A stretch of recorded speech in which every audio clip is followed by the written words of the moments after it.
Councillor Marby.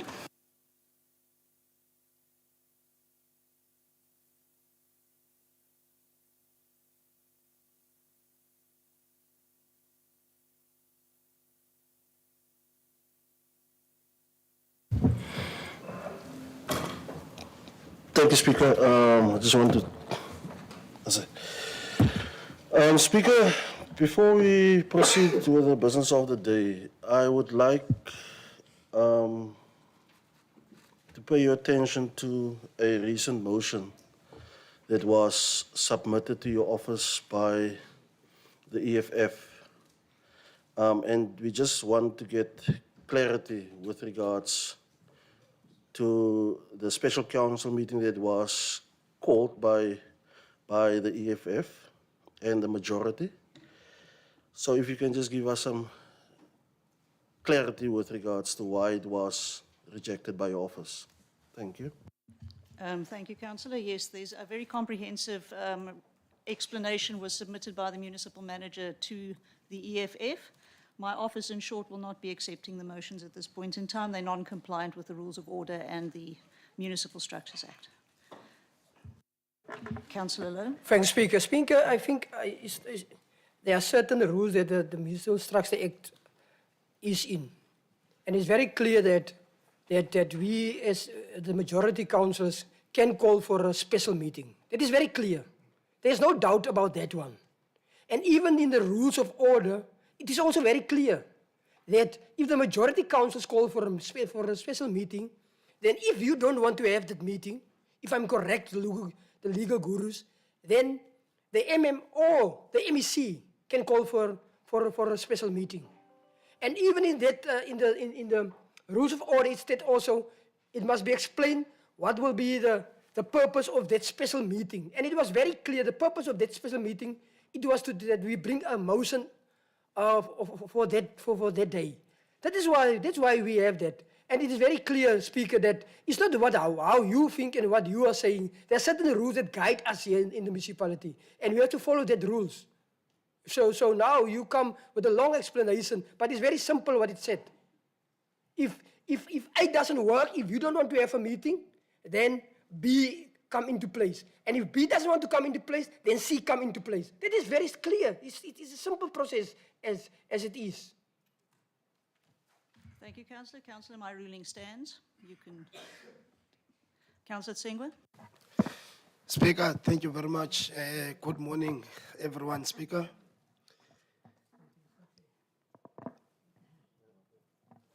And I'm sure I am going to request the assistance of the legal manager or the municipal manager, legal manager or the MM to assist. The Systems Act is very clear. The speaker cannot rule. I mean, it is not depending on the speaker. It's very clear. If a majority of councillors petition to request for a meeting, the speaker must. That legislation is not talking about may. It speaks about must convene that particular meeting, right? Now, Speaker, I think we need to assist one another, yeah? And hence I'm saying that you cannot rule on this particular matter to say, I, as the speaker, have decided, I've taken a decision, or this is my stance. It can't be correct. The legislation is very clear, and all of us, that's basically, those are the documents which supposed to guide all of us as councillors, right? So Speaker, I really need the MM to intervene, or the legal manager. And from where I'm sitting, because in order for us to be able to move, I mean, a meeting was requested prior, and in terms of the 6 working days, I think that particular motion comply with that 6 working days. Or if the speaker claims that the motion is defective, the speaker must be able to guide the mover to say that in order for your motion to comply, A, B, C, and D must be done, right? I mean, it can be correct, so that we can be able to move with this meeting, Speaker. So I think it's paramount important That legal manager, you guys assist us. And from where I'm sitting, I strongly believe that we are going to assist this particular meeting moving forward. And I expect, you know,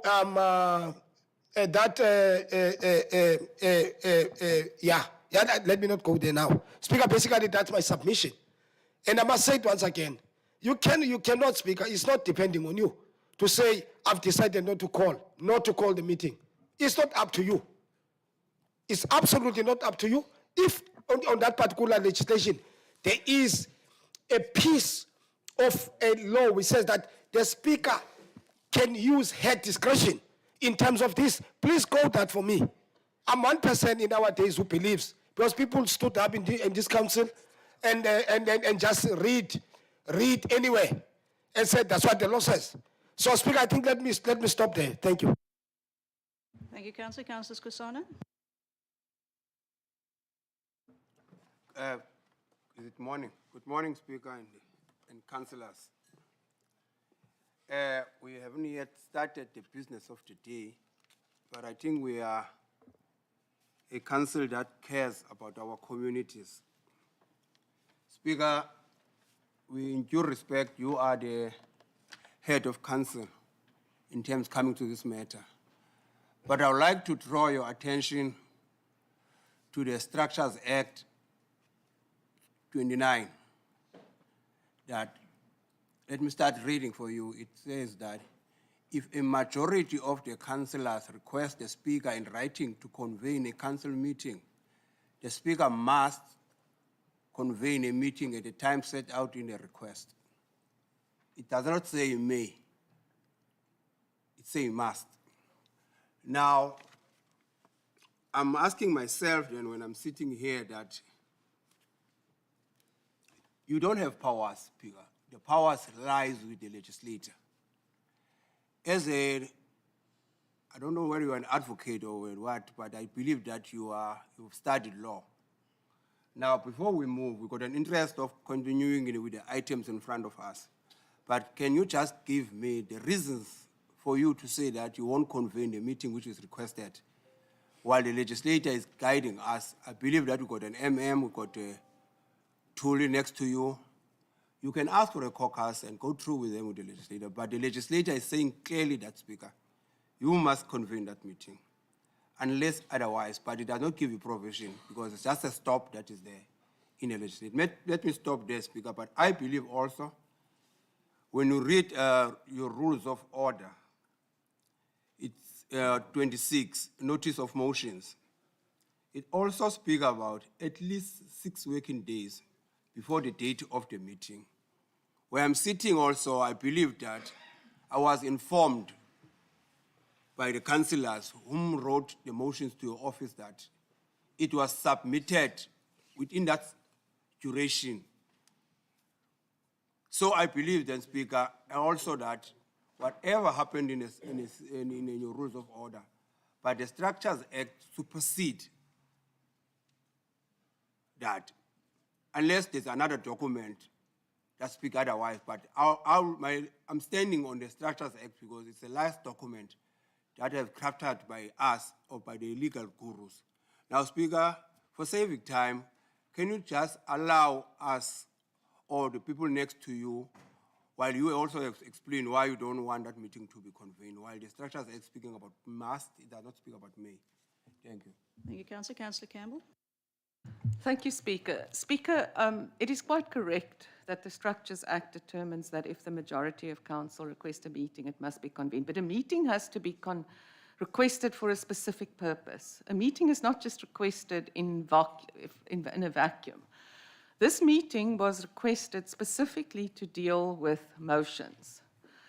These motions had been dealt with by the council at the end of May. The rules of order are very clear. If I could just find the relevant rule. Rule 41. No motion which has been rejected by the council and no question asked in terms of the rules and dealt with at any meeting may again be moved or asked within a period of 3 months of such meeting, except with the consent of the Speaker. And this is exactly where the Speaker's discretion comes in. Councillors have requested the meeting to deal with a motion that was dealt with less than a month ago. There were no new grounds in the motion. The Speaker, with respect, you also have to apply your mind, and there have to be good grounds why you would deviate from the normal procedure. The motions were worded identically to the previous motions. If something had happened and one of the parties had been in a car accident and was in a coma, that would have been possibly grounds to allow a motion. But we have to balance the public interest with the desires of certain councillors to take control of the town. And we need stability, and there's a very good reason why the rules say that a motion, and that's any motion, not just motions of no confidence, cannot be dealt with in 3 months again. We need to continue with the business of this council. And let's remember what the purpose of a motion is. It's to hold the executive to account. The executive was held to account a month ago, Speaker. So I do not agree with the opposition with respect that you have no discretion. If they asked to convene a meeting for a completely different purpose that had not been rejected by this council 3 months ago, that is a completely different issue. But one cannot read their request in isolation. It has got to be read in conjunction with the purpose of the meeting. Thank you, Councillor. Councillor Charlie. Thank you, Speaker. Good morning, everyone. This wonderful day. Speaker, my knowledge and my understanding says majority rules. Majority rules, because the purpose of the council chamber, it all goes on voting. Hence, I have said that these structures, we have to follow them. Sometimes they're going to work for the opposition, sometimes going to work for the minority. So that's how it is. But now, my understanding, the purpose of the council chamber is voting. If we don't agree on the same thing, then we must vote. This is how it is. As I have said before, for my stupidity and my non-educated person, I think this is how it is. With due respect, can you, Speaker, just give me a clarity of by what you just said, non-compliance, you're referring us to section 29. If you can just read for us those structures in those acts, how it is. But mine is saying that as a woman who is not educated but who's got a wisdom, the council chamber says if the majority says 5 + 5 is 25, if we are voting, it's going to go through. This is what I always preaching, because this is how it is, because that's how politics goes. Thank you, Speaker. Thank you, councillors. We have to comply with legislation, and the Structures Act, the Rules of Order are also legislation. It's a bylaw, and it supplements the Structures Act, and we have to comply with it. So that is my reasons. I'm not going to allow further debate. You've had it about at the cherry. if you do want to say something. Thanks, Speaker, before you go. Before you Councillor move. Lowe, you've already spoken on this item. No, Speaker, If you please. want Parliament, you will Please. get Parliament here. No, Speaker. If you want Parliament, you will get Parliament here. No, Speaker. No. If you want Parliament, you will get Parliament here. Yeah, you will get Parliament. I've ruled, Councillor. No, if you want Parliament, you will get Parliament here. No. No, today, going to hand if you over want to Parliament, now. you will get Parliament here. That's not If you want Parliament, you will get Parliament here. Not today. If you want Parliament, you will get it here. Do you want to leave the council chamber? No, nobody's I'm going to not leave here. No, I'm not Speaker, going to. allow the Get MM forced to respond. get us out here. Councillors, Allow- councillors, your rules of order. No, are very Speaker, allow specific. the manager legal to deal with us. That's what I'm trying to do. is Allow let- them to is deal let with us. the No, we are not going to be threatened there. We must never try luck today. Before the MM. We are not- That's we what must you- never try that's luck. what you do Before the MM starts. Councillor Tsengwa, sit down, please. MM, would you Speaker, like to Speaker, before the add MM start. anything or not? Speaker, before the MM start. No. You will, no. I've asked you to sit down. No, I'm not going to sit down. Well, then please leave I the just council want to chambers. I just want to read the Structure Act. Rule 58. councillors, No, I Mr. want to go to Rule 58. And it's very clear. Then I want to go to the rules of order. Otherwise, you're going to get Councillor, parliament here. I have Otherwise, rules. you're going to get parliament here, and it will not be a nice thing. I have ruled, councillor. Please sit down. Yeah, Speaker. MM, would you like to- Speaker. I'm handing over to the MM, Please hand over the meeting to the MM or the manager legal. No, I'm not handing. I'm No, Speaker, please. Councillor Please. Siegel, sit down. No, please, Speaker, please. Thanks. Thank you, Yeah, Speaker. sorry, MM. Speaker, can I just make one request? Yeah, we are not kids. We are councillors voted by people. We are not Councillor kids, Senko, I yeah? have given you the opportunity to No, talk. Speaker, I accept. We are not kids here. Today we are not going to be run as you wish. We are guided here by Sit legislation. down, Councillor. Allow the MM to address us. Allow the MM or the manager legal. We are not kids here. We are not kids here. And nobody's going to go anywhere. Thank you, Speaker. Maybe just also use the opportunity, thanks, Speaker and councillors, to put on record, during the course of the last few days since last week, I was contacted by various councillors of various political parties about the matter. My reply to all of you that contacted me was that I would, in the council meeting, state my views objectively and fairly about the matter, without any hindrance of influences or anything, just state it fairly for the record. So if I may then proceed to do that. So it's important that we just get sight of what has transpired. And I normally like to start with a timeline of events, and that gives us all in the picture.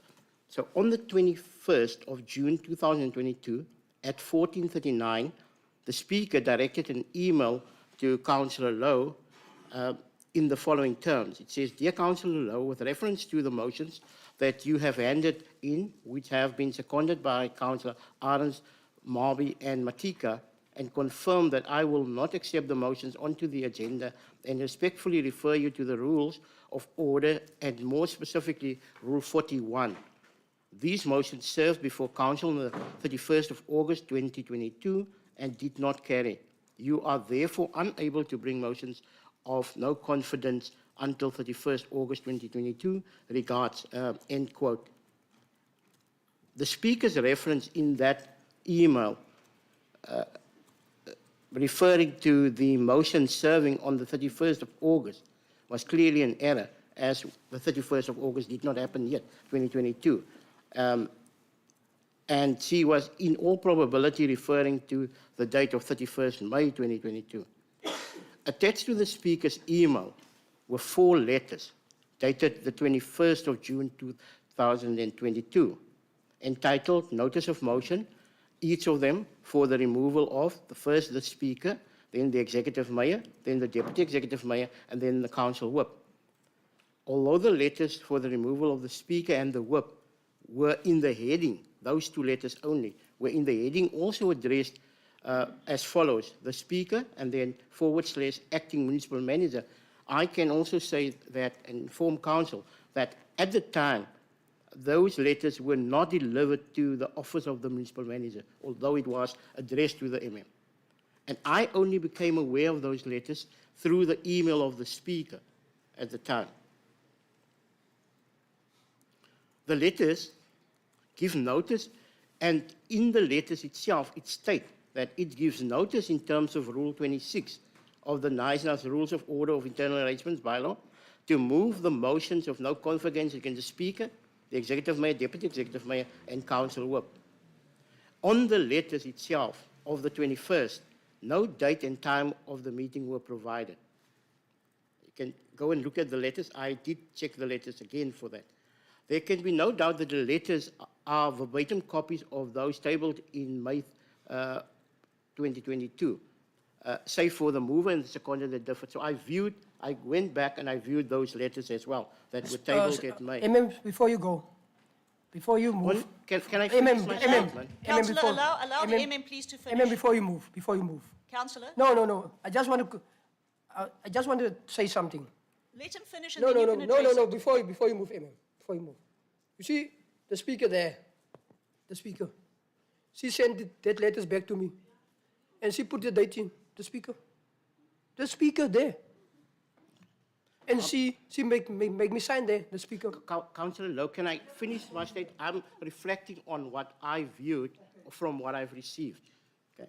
On Friday, 24th of June, 2022, at 13:02, the speaker sent an email to Councillor Lowe again. I was included as a recipient in that email again. And it stated the following: Dear Councillor Lowe, I acknowledge receipt of your letter dated the 23rd instant and rejected the content thereof and confirm that the motions will not serve on the ordinary council agenda. With regard to the request to hold a special council meeting to deal with the motions as discussed with Councillor Lowe, in terms of Section 29 of the Structures Act, the time and date has to be specified. As discussed, we have an ordinary council meeting on the 29th, and as no time is specified, and as discussed, I'm prepared to hold a special council meeting to deal with the motions on the 30th of June at 9. I await receipt of your amended papers. Regards, end quote. Attached to this email was a letter from Councillor Lowe dated the 23rd of June, 2022. It was addressed to the Speaker. The letter, in essence, challenged the constitutionality of Rule 41. It made various averments to several case law, and it argued that Rule 41 that we spoke about, the rule that says that a motion cannot be brought again, that was rejected within 3 months, is against the constitutional provisions, and therefore it's unconstitutional, and thus argued that the Speaker could not rely on this unconstitutional provision in the rules. So that was the essence of the letter, and it was then signed by Councillor Lowe at the bottom. On the 27th of June, 2022, the Speaker sent the following email. Again, I was included as a recipient, and it stated, start quote, Dear Councillor Lowe, I refer to the above and to the communication in this regard. We have taken advice in respect of the notice received and have been advised that the notice issued in terms of Section 29 of the Local Government Structures Act and supplemented by the National Municipality Internal Rules of Order bylaw is defective, and as such, no council meeting will be convened at this time. Regards, end quote. On the 28th of June, the Speaker sent the following email again to Councillor Lowe, of which I was again included as a recipient. Dear Councillor Lowe, I acknowledge receipt of your undated notice requesting a meeting to be held on 30 June 2022, together with a motion dated 28 June 2022, annexed hereto, and refer to my previous email and reiterate that the notice received is non-compliant with the prescripts of Section 29 of the Structures Act, read with the National Rules of Order for Internal Arrangements bylaw. No meeting will therefore be called on the 30th of June 2022, end quote. Section 29 of the Municipal Structures Act states, and I think it's important that we do repeat it again, Section 29, meetings of the Municipal Council as a heading. Subsection 1, the Speaker of the Municipal Council decides when and where the Council meet, subject to Section 18.2. I can just intervert and say Section 18.2 refer to the quarterly meetings that must be held. But if the majority of councillors request the Speaker in writing to convene a council meeting, the Speaker must convene a meeting at the time set out in the request. Subsection 1A that was inserted last year. If the Speaker or acting Speaker refuses to call a meeting of the Council as requested in terms of subsection 1 above that I just quoted, the municipal manager, or in the absence or refusal by the municipal manager, a person designated by the MEC for local government in the province may call and chair the meeting. It is tried law, and this is now my views, that when a majority of councillors request the Speaker to convene a council meeting in terms of Section 29 of the Structures Act, such a request must comply both with Section 29 and applicable rules of council, so rules of order. This was confirmed in various court cases. The Democratic Alliance versus Matika and others, as well as the Nala local municipality and another versus Webele Putswa District Municipality, as well as Van der Linde and others versus Prince and others. And so I can go on. There's several cases that dealt exactly with the same, including a Bito case that I will speak to now. So all of those cases confirm, without a doubt, that when a motion in terms of Section 29 is tabled, and all of them dealt with a motion tabled in terms of Section 29, it must be read with the rules of order. That is what all those cases. And the court quoted, just to quote a paragraph from the Democratic Alliance case that I referred to in 2018, the rules have, as already mentioned, and start quote, the rules have, as already mentioned, been accepted and approved by Council of Solplaatje Municipality, and members of its council and its officials are therefore duty-bound to comply with the provisions of those rules, as far as meetings are concerned, failing which the proceedings at such meetings will be unlawful. In fact, the communication, all communications, both by Councillor Lowe, all the communications that I've mentioned above, by Councillor Lowe, and the communications by the Speaker, recognize the rules. Councillor Lowe's communication referred to Rule 26 at various instances, and the Speaker referred to Rule 41 at what instance. It's important, if you look at the judgment, in particular Matika case that I referred to, what the court said is when you look at the rules cannot be selectively applied. You must take into account all applicable rules, and all applicable rules must be complied with in addition to Section 29 of the Structures Act, and it must be read and taken together. The word, just to quote from the court in Matika, stated, the word request in Section 29(1) of the Municipal Structures Act surely presuppose a valid request as envisaged in the rules of order of council. So it envisages that the request sent must also comply with the rules. So let's look at the rules. Rule 5, sub-rule 6A states, a majority of councillors may request the Speaker in writing to convene a special council meeting, and the Speaker must convene, it's obligatory, such meeting at the time set out in the request. So if you interpret that, it says, A, the majority of councillors may request the Speaker in writing to convene a special council meeting, and the Speaker must convene such meeting at the time of the request. In law, the word must use means it's obligatory, it's instruction. If the Speaker fails to convene a special council meeting referred to in sub-rule 6A, the majority of councillors may request the municipal manager to convene such a meeting, and the municipal manager must convene the meeting at the time set out in the request. I can just clearly state at this stage that this is a verbatim repeat of the Structures Act 29(1)A that was inserted last year, that paragraph B. The notice, however, this part differs, and it adds to the Structures Act. The notice by the majority of councillors must clearly indicate the business that will be conducted at the special council meeting. No other business except with the agreement of the majority of councillors may be conducted at the special meeting. End quote. The various notice that was relied on all state Rule 26. And Rule 26 states the following. Notice of motion. That was the notices by Councillor Lowe. All of them referred to this notice is tabled or given to the Speaker in terms of Rule 26. Rule 26(1), that is probably applicable, state, unless provided otherwise in these rules, a notice of motion must be in writing, motivated, signed by the relevant councillor.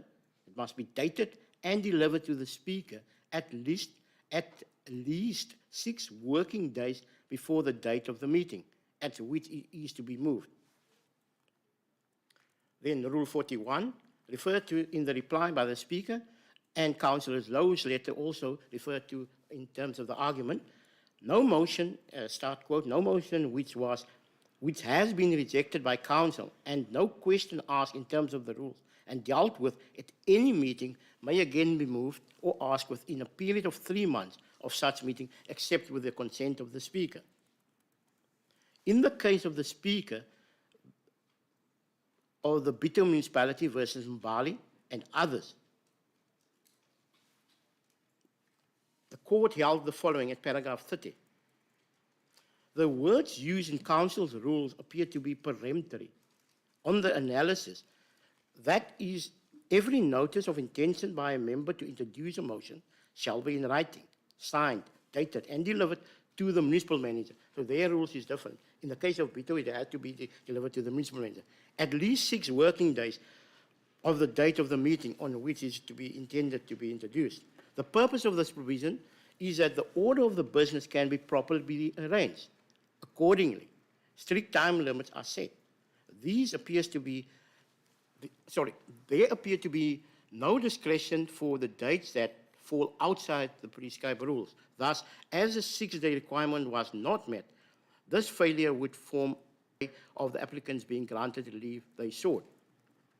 The notice of the 21st of June was clearly inter alia non-compliant with Section 29. There was other matters, but clearly no date and time was set on that notice, initially on the 21st.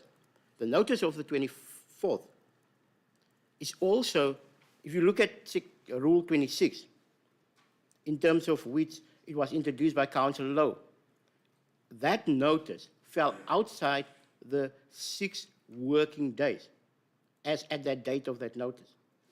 Also, all notices failed to comply with Rule 41. The notice was reintroduced. There's no way that I can conclude that the notices was not reintroduced. It is a verbatim copy of the previous notices. So the argument that Rule 41 is unconstitutional as per the letter cannot be sustained, as only the court can pronounce on unconstitutionality.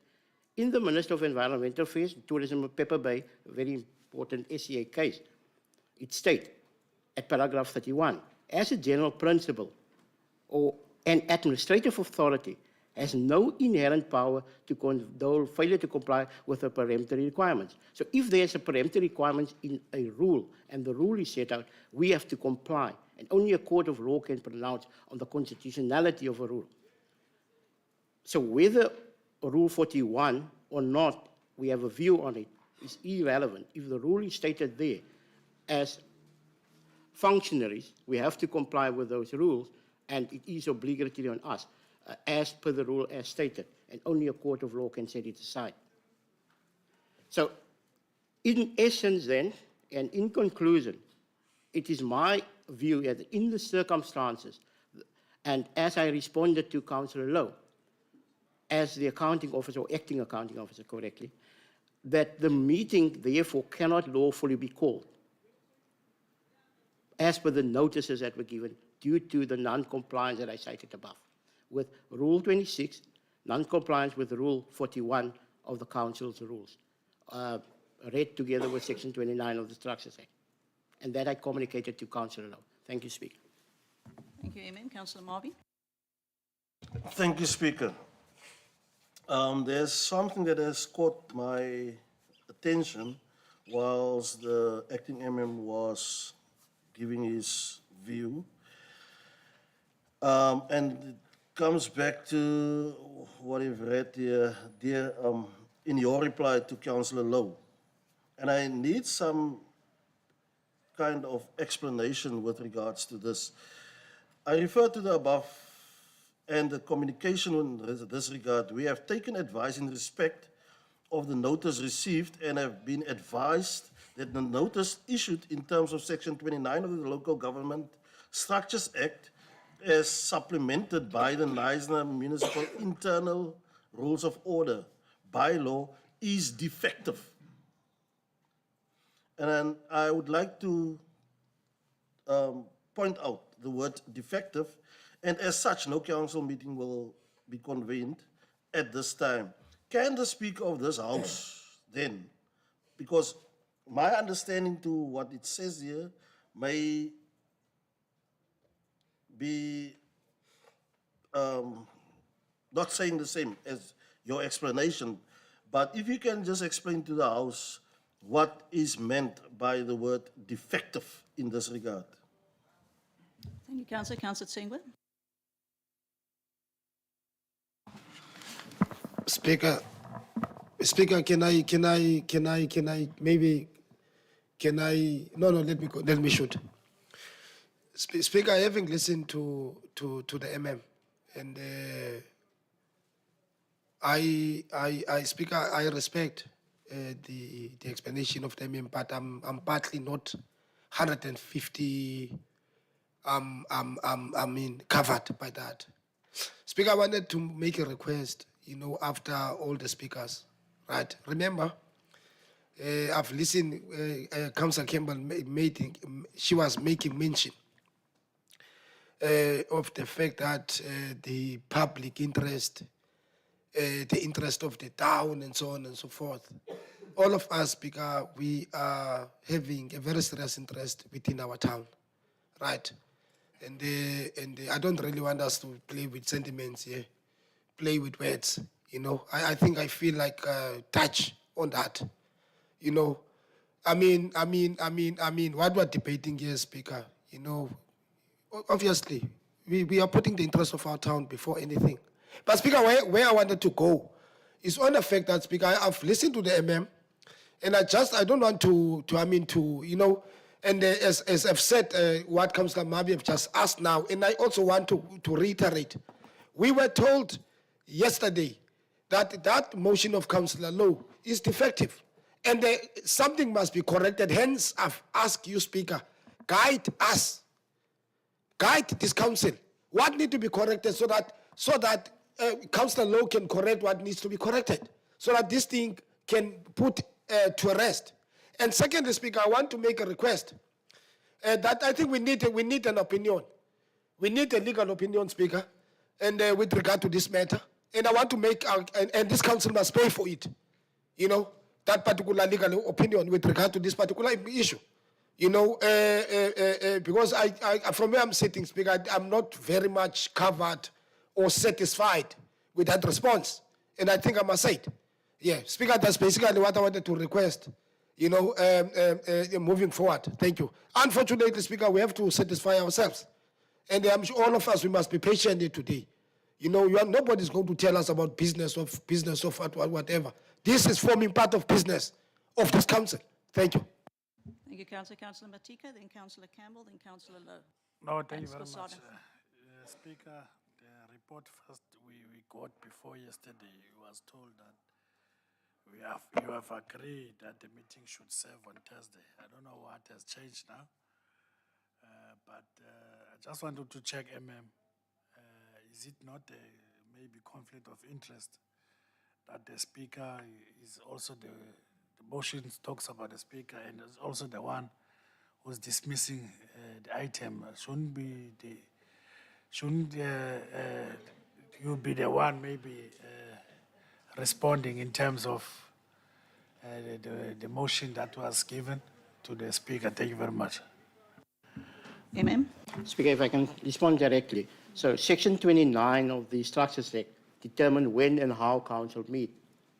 And the first person that can decide when and how council meet is the speaker. So you cannot have a meeting unless the request has been sent to the speaker as per the Act. Whether the speaker is implicated or not, the request must be directed initially to the speaker.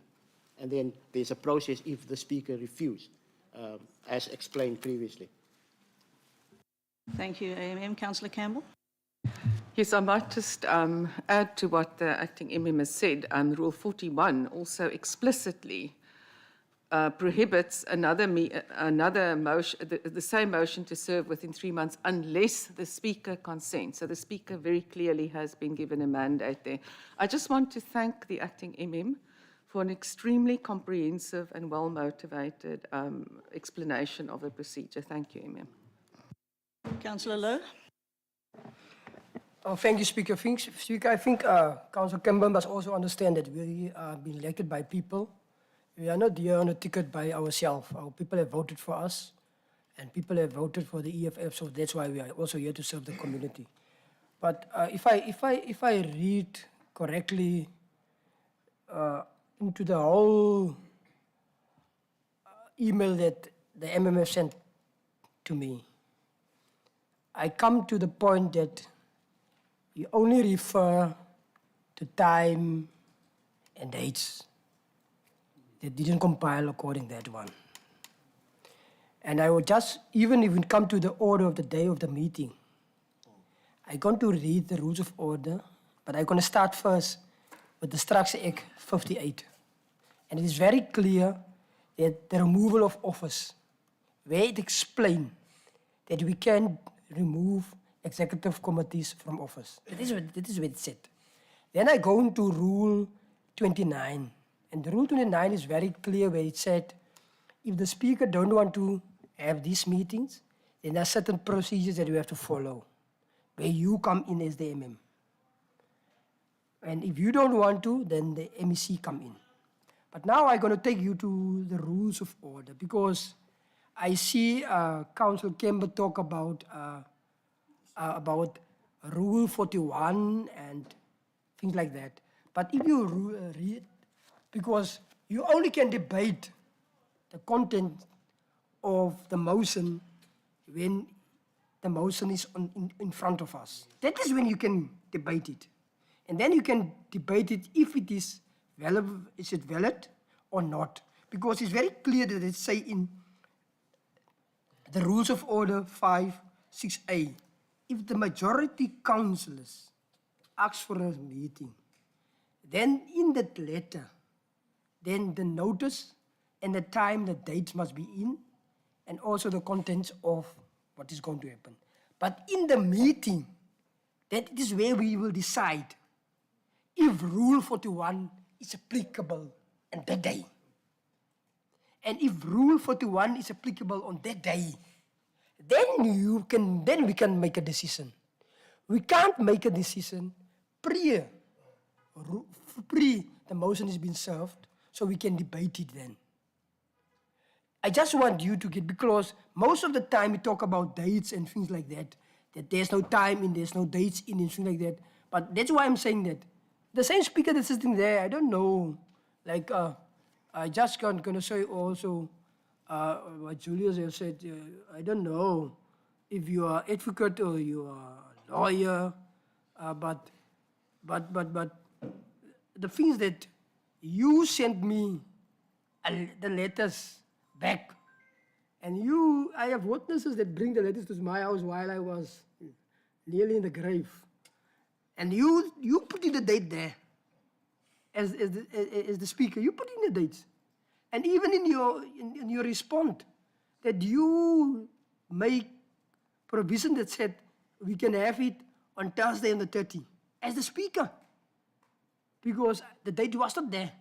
So I just want to find out, the person next to you put in the dates, and she let me sign there, but she didn't give that letters to you. You didn't receive that once. So if we can just get that once, I don't know where did she put that once, but she put in the dates there. So because I can see the whole thing is talking about dates and time and all these things. So this is actually the mistake that we had. But she corrected by sending that letters back to me and said that I have to put in the dates there.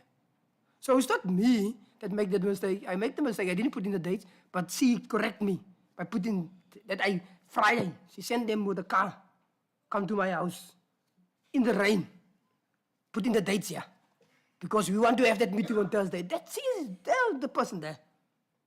Now, suddenly, you didn't receive that one of the dates. Thanks, Speaker. Councillor Skosana?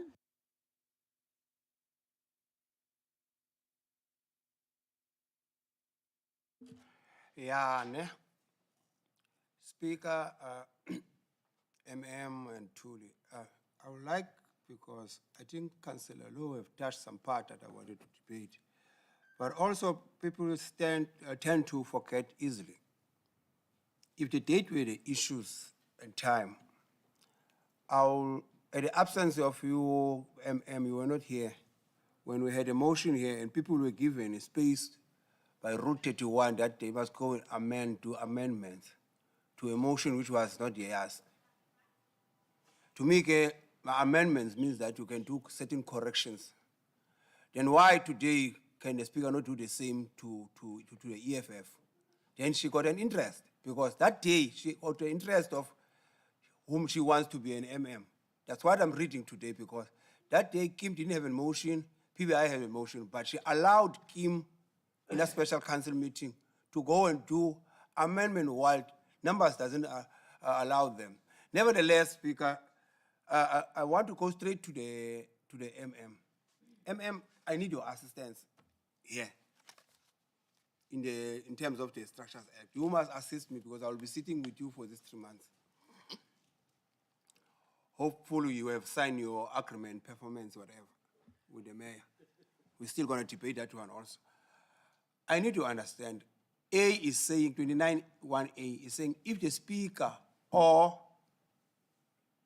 acting speaker refuse to call a meeting of council as requested in terms of subsection 1, the municipality manager, in this case is you, or in the absence or refusal by the municipality manager, a person designated by the MEC, but we do have a municipality manager here. Now I want to understand this paragraph. It spoke about refusal. Now we can run away or dig and dive. The speaker is refusing for us to debate this matter or get this thing in the agenda. Now, can you explain to me, because I'm saying that I will be sitting with you for these 3 months, what does this sentence say in a simple English? Okay. So, in the instance, so a notice received by the speaker in terms of section 29 by the majority of councillors to have a special council meeting on a date time set for the meeting. The speaker, if the speaker, he or she refuse to call that special council meeting, the majority of councillors can then request the municipal manager to call that meeting that they requested. And then if the municipal manager then fail or refuse to call the meeting, I can insert the word fail or refuse to call the meeting, then a request can be directed to the MEC. I must just also say on record, Councillor, that I received the request this morning from Councillor Lowe. Councillor Lowe sent me an email saying, and the title of the email, urgent meeting due to refusal by the speaker to conduct the urgent special council meeting. So I've noted his request in terms of section 29, ostensibly he doesn't have to say my request is in terms of section 29. I have to note the request that he sent me. Just see. So yes, he indeed states that the request is in terms of section 29, and he requests that the meeting be held on 30 June 2022 at 9 o'clock. That is his request to me. And then he further states, I refer further to the Structures Act, section 29, and the National Municipal Rules of Order, Rule 6A and B. I therefore request you to move with the urgent meeting for the 30th of June 2022 at 9 in the National Municipal Council after a majority of signatures were submitted by councillors of this council. I hope to hear from you soonest. Then I responded, and what I read out to you now in council was my response to Councillor Lowe. So that is my decision in terms of section 29. So the next step is to either challenge the decision in court or go to the MEC. Councillor Skosana? You've left me in limbo. You didn't answer me correctly because I want to understand to you. My understanding needs to be clear here. We agree in terms of the speaker not wanting the item to be part of the agenda. That part we agree, me and you. Now I need to understand from you, are you crying? I need to understand from you in terms of the paragraph that I've read. Now, the speaker does not want. Now, you zoom in. I need to understand to you then. Since we've asked for the meeting, I think the communication of Councillor Lowe is saying that the 30th, we want a special one. Are you able to call that meeting? Because the speaker is refusing. That's the reason I think that Councillor Lowe zoomed in to speak to your office. Then my question is, Councillor Skosana, now, I want to know from you, are you ready to call that meeting tomorrow? In terms of the paragraph that I've read. So Councillor, Let's leave the court. The court is the last page. Let's start with So- this one. You are here. so the reply to Councillor Low is, I have to consider that the Speaker has now refused. But I'm also duty bound, in terms of the case that I cited, to check if the notice did comply with the law, because I cannot call an unlawful meeting. The meeting that I call have to be lawful. So I've checked, and that is why I went meticulously through the timeline and the content of the exchanges. And based on that, it is my view and my interpretation that that notices for the meeting did not comply with the rules of this council. And therefore, any meeting flowing from there will be unlawful. And therefore, I then said, I cannot call a lawful council meeting. So that is the decision in terms of Section 29. Thank you, Councillor Charlie. Speaker, sorry, my last bite, then I won't speak. Okay, Councillor Skosana. Let me look, Director, you always, what does the wording, maybe the wording of here at the rules of order, before I go again to the Structures Act, at 26 saying that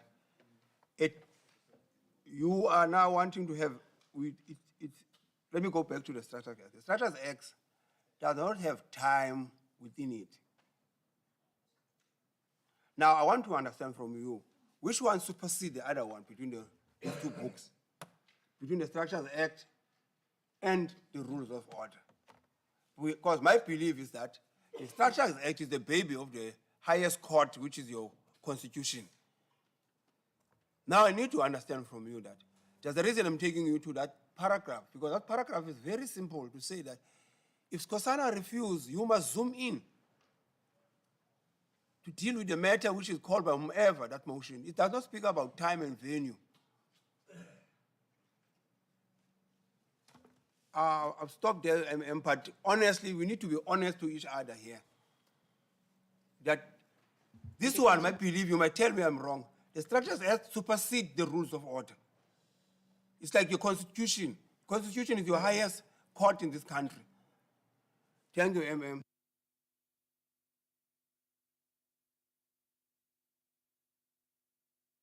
Thanks, Speaker. So, as quoted before, Councillor, the various cases that I cited all confirm. I've cited at least 4 cases that dealt with Section 29, of which 3 are in the Western Cape. And all of them have confirmed, undoubtedly, the one fact that when a motion is tabled, in terms of Section 29, as in this instance, the mover of that motion and the seconders must comply both with Section 29 and the Rules of Order of Council. I've cited all of those cases. In fact, in the Bito case that I cited, the counsel, Mr. van der Heever, at that point, I can cite the paragraph, he argued, Mr. van der Meulen, sorry, he argued before the court the very argument that you put forward now. And the court in that instance, and you can go read the case, and I can cite, read paragraph 23, paragraph 24, paragraph 25, and the court rejected the argument. And based on the various other cases, the Rules of Order, and the court went at paragraph 30 and said that the Rules of Order must be read concurrently with Section 29. So, Thank you, Speaker, Councillor Charlie. Okay, Councillor Marby, Councillor Charlie says you can go first. Thank you, Speaker. You would recall I asked a specific question with regards to the word defective, as stated by you in your reply. Now, I would like you to because you haven't answered me on that one. Body to talk, Councillor, and then I will address it. Then I wait patiently. Okay, Councillor Charlie. Thank you, Speaker. My I remember the other night when you were sitting there, you said you've counted so many municipalities where you have served. And there were some things that you have just saw for the first time in this municipality. You see, even the name is not Naisna, it's Kneisna. It's Kneisna. So where I'm going is that what you've just said to me now, you compare and say that A, B, C happened in those municipalities with the similar cases like this one. So that is why I said to you now, Naisna is another place. It's not like Bito. It's not like other places. If I can remember, if I can remember the book of Psalms, 127, Toliga Ntombam. Umakhi, owakha indlu, The bull that builds a house engayakhi ngaphandle kukaThixo uyabulaleka. The bull that builds a house who doesn't build without God's blessings, that he won't succeed. That is why I am saying that Naisna is another municipality. So I am that kind of a woman, that kind of a leader who always serves, and I have to preach or let God take a place. If we all can hear here, all the councillors that are in here, in the beginning of this councillor, the party that is in power became into power accidentally. That's the truth. It was accidentally. I don't know if God wanted to show something or whatever. It was accidentally when it happened that day. So all I'm saying to you, men of God, the scripture that says that in 127, the book of Psalms, if you are not building, you're building a house on your own, and you don't let God intervene, then you're going to suffer that one who built that house. The acts and all the stuff and all the things, yes, they are here, but I believe my acts and everything comes out of the Bible. Then everything will be sorted. All I'm saying to you, so you are not going to share the meeting because the rules don't allow you to do that. That's what I want to know. Thank you, Councillor Charlie. Councillor Marby, just to get back to you as far as the defective part goes, it has been covered in the AMM's response.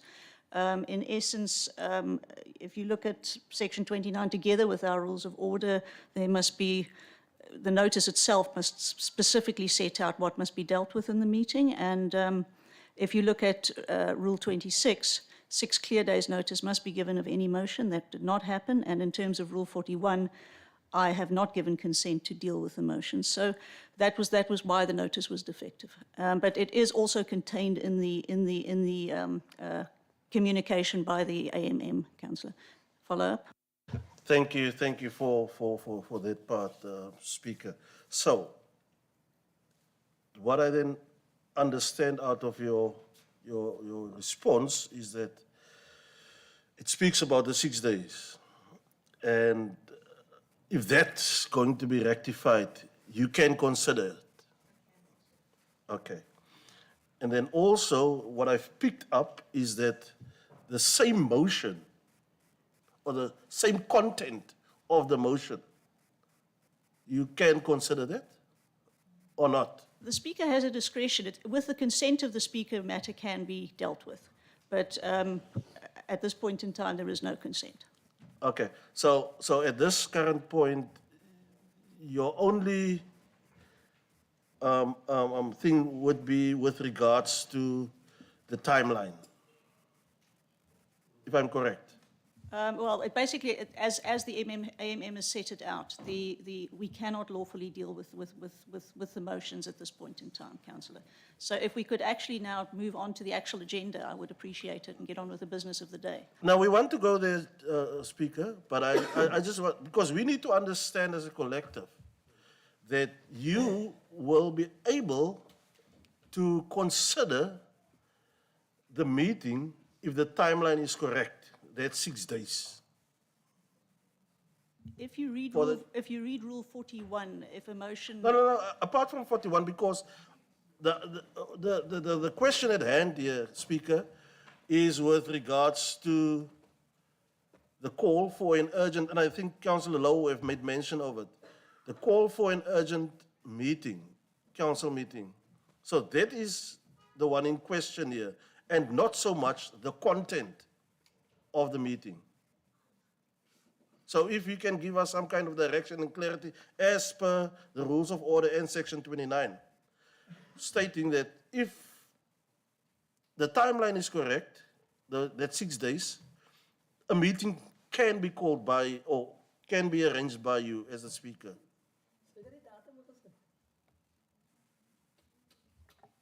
Speaker, I'm just going to hand over Speaker? to the AMM on this. before the AMM starts, Speaker. Councillor Lowe, last part, then we must Okay. move on. Now, I just want to get, Speaker, I just want to get, I just want to get my letters for the dates that you put in. The rules of order are noticed by the majority of councillors must clearly indicate the business that will be concluded at the special council meeting. No other business except the agreement of the majority of councillors may be conducted at the special council meeting. That is what it said there, Speaker, in the rules of order. And you didn't say to the councillors here, because I didn't hear it, and you put in the date. I had a conversation with you, Councillor No, Lowe. no. I did tell you that I would be prepared, if we had to call a special council meeting, I would be prepared to consider attending to it on the 30th. No, And Speaker. I did put in the date, because that was the Speaker. conversation we had, Councillor No, Lowe. we have a conversation, but you put in the date. You put in the date there, and you bring then bring the documents for me to sign it. Yes, that makes So no you difference, agree Councillor. by No, doing I did that? not agree, Councillor. I said if we were going to consider a motion, I would not entertain it on the 28th or the 29th, which is what And your then initial you, notice as the said. speaker, then you as the speaker. We could possibly look at the 30th. But I did not consent to a council meeting, and you have my ruling on that, Councillor. So Speaker- we're not going to, Speaker, we by are not going putting to, the we are not date going to in- continue debating this, By councillors. putting the date in, Can we? you agree? Councillor Lowe, you understand, you know exactly what happened. Speak on a point of order. By putting the date in. Councillor Lowe. Point of order, We Speaker. are moving, Councillor White. Speaker, in terms of Rule 20.3 A and B and Rule 22.1, the council can't interact on a business that is not before the council or that appears on the agenda. In terms of Rule 4.3, if I can just read it to you, Speaker. In terms of Rule 4.3, except as otherwise provided for in these rules, or in terms of Sub-Rule 2, no matter not appearing on the agenda may be transacted. So can we please proceed, Speaker? Thank you, Councillor White. I agree. Let's move, councillors.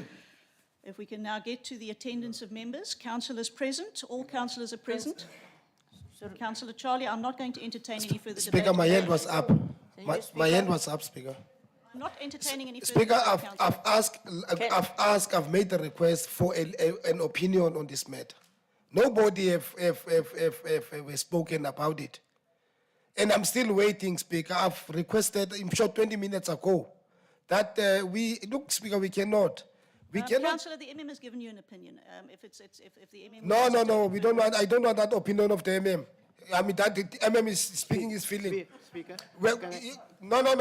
Councillors, No. MM?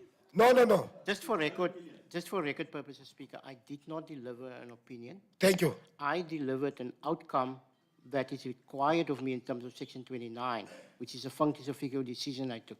Thanks. Thank you, Speaker. Let's move on. Speaker, I want us to rule on this issue. I've made a request that legal manager, we need an opinion on this particular issue so that we can be able to move. This is a request. which I'm making in this council. And can we please speak on that? In fact, It is not on the agenda, councillor. no, So Speaker, no, Speaker, remember, Speaker, sorry for, Speaker, remember we've been debating this issue close to an hour now. Speaker, you've And the ruled issue on a was point not of on the order. I agenda. have ruled, councillor. It was not on the agenda, Speaker. It's not on the agenda, but we've debated the issue, Speaker. It is something you can take up with legal after the council meeting, councillor. No, Let's Speaker, let us I carry can't on. take it outside this meeting. We are busy discussing the issue now. No, councillor. Speaker, can I've we- made a can- ruling, councillor. Please sit down. We're carrying on with the business of the day, Speaker, councillor. my hand was up. Councillor, I'm not entertaining any further debate except But what's it's on the agenda. I have Speaker, made a ruling. but the Speaker? legal, So let's legal move on. advice is requested. Councillors, let's move Speaker, on. can the Patriotic Alliance have a 20 minutes caucus? That's why I You can have a put my 20-minute hands. caucus, Thank you, Councillor. Speaker.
Thank you, Speaker.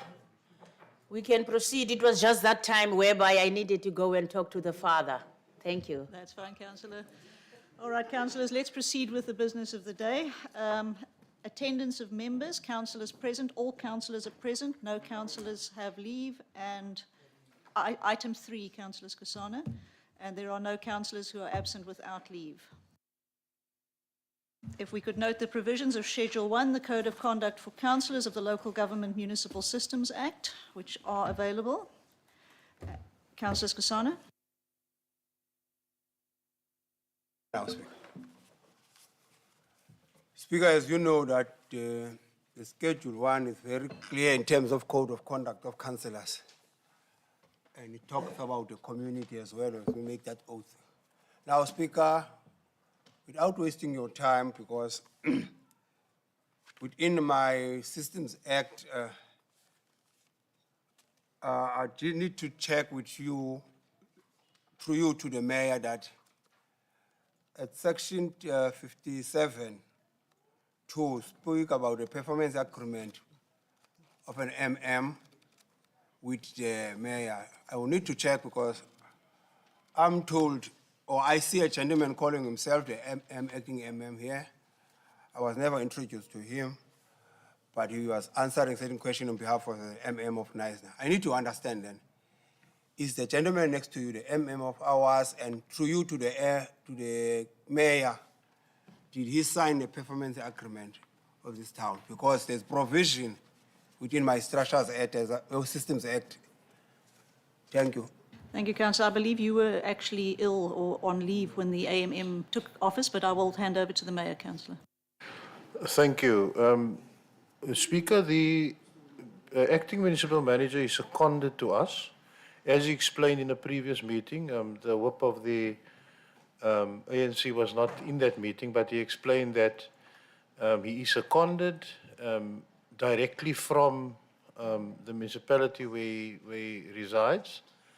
So yeah, that's the agreement. So all that we do is we reimburse, but he is working. So there's no performance agreement needed to be signed because he still fulfills his performance requirements at the municipality where he's seconded from.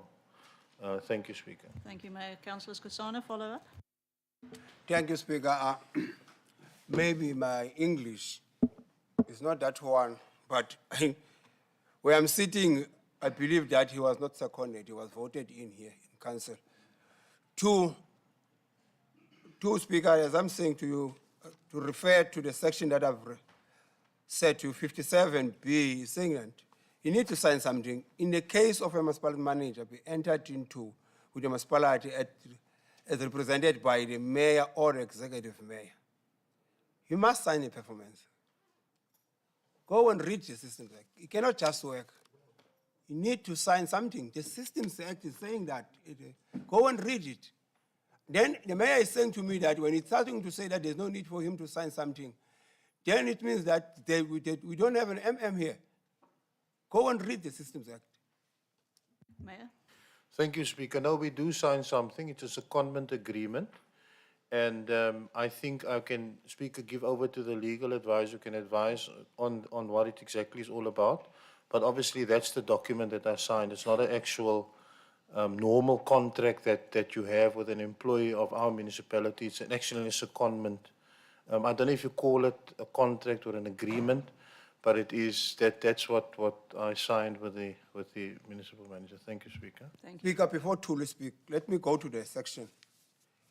Employment contract for municipality managers and managers directly accountable to the municipality manager. Here we're talking about a municipality manager. A person to be appointed as a municipality manager of a municipality and a person to be appointed as a municipality directly accountable to the municipality manager may be appointed to that position only. We go straight to B, that says that the performance agreement referred to in subsection 1B must, it's a must in case of a municipality manager be entered into with the municipality as a represented by the mayor or executive mayor as the case may be. Am I reading wrong? Thank you, Councillor. Councillor Campbell? Speaker, Mr. Isau is not a municipal manager, he's an acting municipal manager. And there are different requirements for an acting municipal manager and a municipal manager. There also, part of the legislation has actually been declared unconstitutional. But to the best, from my understanding of the Act, an acting municipal manager does not have to sign a performance agreement. Thank you, Councillor. Councillor Lowe? Speaker, I hear what Councillor Campbell is saying. Is that, you know, but she must refers to the Act, man. I don't want things that she think. That is, there are different rules and regulations for different people. She must say, this is what the System Act is saying, this is what the Structure Act is saying. You know, because tomorrow I can also come with my own idea and my own thinking. Because if I read in the Local Government Municipal System Act of number 32 of 2000, it is very clear that it say in 57, 57, number 3, the employment contract referred to the subsection 1A includes, that is where it explains when you have, as you sign as an acting municipal manager, you have to sign a contract, because you can't come and work here and suddenly you don't know for how long is you going to sit here and just give orders left and right and center, and we don't know what is in the contract. So we must be very clear. If you are here for 3 months, if you are here for 4 months, if you are here for a year, it must be in a contract. No way in the world you can go, even if you act. No way in this country where we have Labor Relations Act that you can go and work in a company and you doesn't have an employment agreement. It is simple terms. So if Councillor Campbell come and said, no, this is how she's thinking, she must give us the act so we can read there, because no use she's the only person that have the Bible and read what's in the Bible standing. We don't have the opportunity to read what in the Bible is. Thank you, Councillor. And this is our Bible. I'm going to let Acting Director Corporate. Thank you, Chair. Councillor Skosana and Councillor Lowe, your reading of the legislation is correct.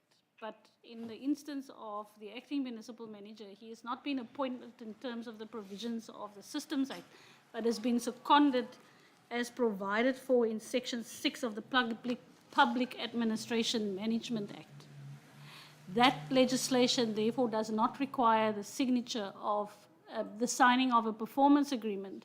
Mr. Iso has not been appointed to this council as an acting municipal manager. In terms of the Systems Act, he's been seconded in terms of an agreement between this municipality and the Breda Valley municipality. Thank you, Councillor Charlie. Thank you, Speaker. Acting MM, Mr. Iso. We are not fighting. We're not fighting. There's no fighting. Remember, these are the people who put you there, while the others abstained. So we are not fighting you. I just want you to know that. You know, there's that say, I'm glad about this, the youth, all of them. The youth, that they are here. There's this say that says in the Bible, when somebody have died, and say God took this thing and put something in. Remember when Mandela died, he left the seed. So they are the seed, they knows exactly what should happen. So there is no fighting, we just ons loop maar net die pad, dear. Thank you. Thank you, Councillor. Can we move on, please? Item 5, disclosure of interest by councillors. Is there anyone who has an interest? Councillor Willemse? Thank you, Speaker. I just want to disclose my interest in an association with one of the applicants for a tender. That is an item, sorry, let me just get to that item. I'm not involved in the tender process at all. I'm involved in a different business with one of the persons. Item C 08622, intention to enter into the long-term lease agreement, portion of Earth 1406, Neisner, Old Cornuties / Senza Restaurant. I just want to declare my association with one of the applicants. Thank you, Speaker. Councillor Campbell? I just want to declare my interest in item 14.15. Code of conduct, breach of code of conduct for council. Thank you, Councillor. Is there any other interest, disclosure of interest that needs to be made? Okay, move on. Item 6, long service awards. There are none today, and there is no newly appointed staff.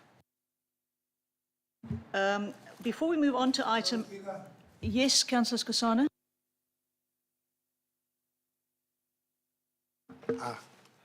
The one of where is this thing now? Russell, assist me. Introduction of newly appointed staff. Are we introducing our staff now through the social media? Because while we were not having a meeting, there were people appointed at planning, Warawara, and other departments, electrically. Today we are saying that we don't have newly appointed people, but if we can go through our payroll, we'll see these people are getting paid. It means that they are illegally getting paid, because they were never introduced to their policymakers. Thank you, Councillor. I hear you. I did not receive a list of newly appointed staff. That's as far as I can take it. Councillors, if I could ask you just to amend, you'll see on the agenda, page 95, the minutes of special council meeting 7 June is listed as item 9.4. That should actually read item 8.4. It's just an error on the agenda. Councillor Marby.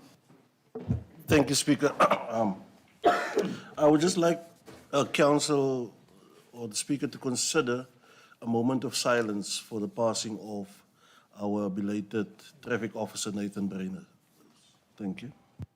Thank you, Councillor. We can have a minute of silence, councillors.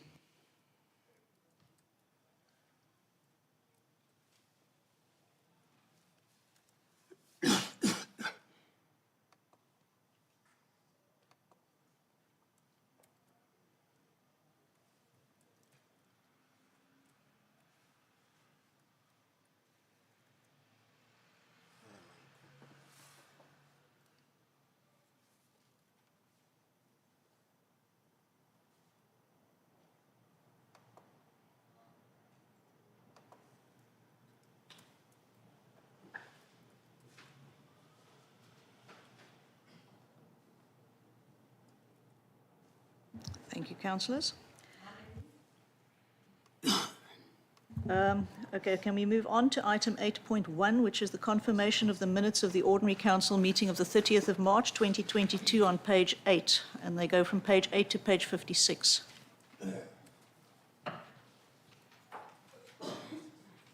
Councillor Skosana, your mic is still on. Can you just turn it off? Thank you.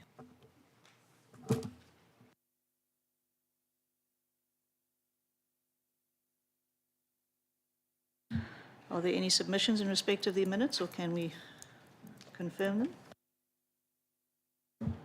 Thank you. Councillor Willemse, Councillor Agemeyer. 8.2, minutes of the special council meeting on the 28th of April 2022, starting at page 56 to page 72.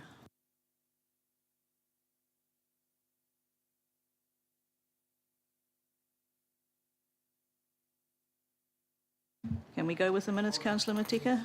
Councillor Tsengwa, thank you. The 8.3, the confirmation of the special council meeting 31 May 2022, pages 72 to page 86. We go with the minutes. Thank you. And 8.4, incorrectly listed as 9.4, the minutes of the special council meeting 7 June 2022, page 87 to 94. We go with the minutes. Thank you. Councillor Willemse, Councillor Matika. Okay, execution list for noting. The report on the meetings and functions attended by the Speaker on page 117.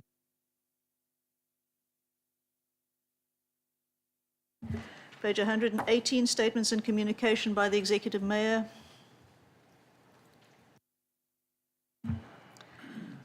Page 121, statements and communication by the Deputy Executive Mayor.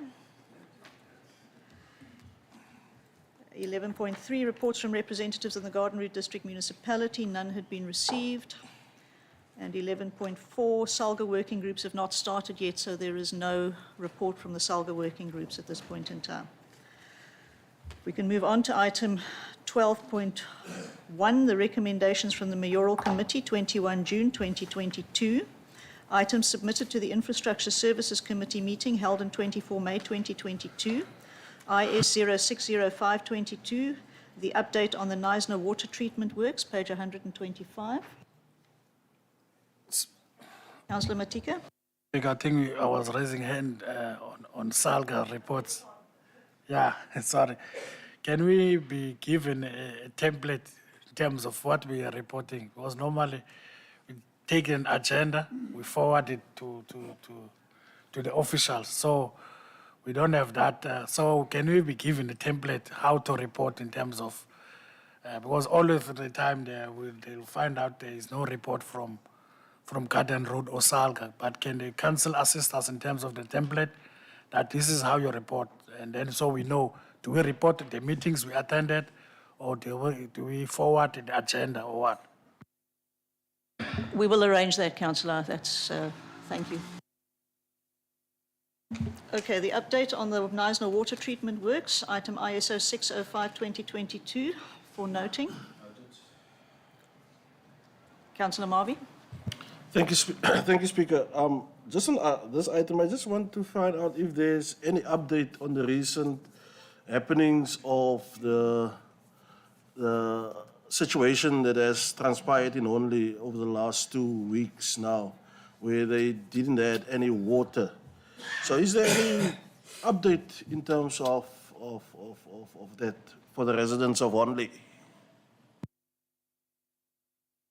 Thank you, Director. Can you possibly comment if you can get to a mic?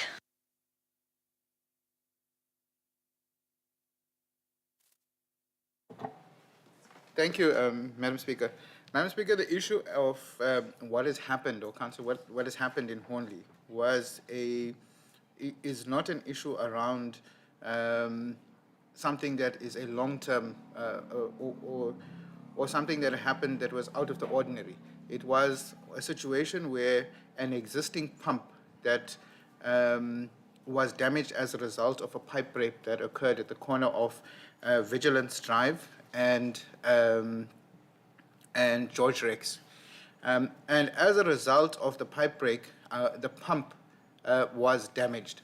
Now, under normal circumstances, we always have additional pumps that are ready to be installed should a problem like that occur. The situation here is that we installed a pump that was damaged, and it was only after we installed the pump that we had additional problems with the pump that we had on standby. So all situations we have two pumps available to be able to deal with a particular type of emergency. So should one fail, there's always a standby. Now, in this case, what happened was some of the dirt made its way into the pump station. So what we had to do is we've put in place mitigation measures such as installing a strainer before the pump station, so that what happens now in future, if there is a pipe break, that particular pump station will be protected by that strainer, so nothing will be able to go past that point. So in terms of the concern that we have in Hornley is that it is a much longer-term solution, because remember, Hornley's capacity of the reservoirs are a little bit lower than it should be because of the number of developments that have taken place. So we have made a proposal to add an additional reservoir in the Nutsi area that will look at providing a much longer-term storage. In most instances, you're expected to have at least 48 hours of storage. We tried to put that reservoir in this year's budget, but we didn't manage to get it on there, but it's on the budget for next year. So we've repaired the pump that was in situ, which we call the duty pump. We've repaired the standby pump, and we've got one additional pump that is now available to deal with the matter should something arise. Thank you. Thank you, Director. Councillor Charlie. Thank you, Speaker. It is the platform, but it's not on the agenda, but it just struck me now. I was at the taxi rank last night. There's not even a light. It's dark there. It's very dark and it's dangerous. So is there anyone who can assist and do something, at least to put some lights there at the taxi rank? Thank you, Speaker. We'll note your concern, Councillor. Right, can we move on, councillors? The update on the Knysna water treatment. Councillor Lowe, beg your pardon. Yes, before you go, Speaker, and I want us to, especially this water thing that happened last week in Only. It was not a nice thing. And I want to say to this municipality, we mustn't be reactionaries. We mustn't be reactionaries. When something happens, we just want to react. It's now like ESCOM. We have to plan in advance. We have to make sure that the maintenance of these things is there. We can't have a situation where people have to cry for water while we are here and we are leading this municipality.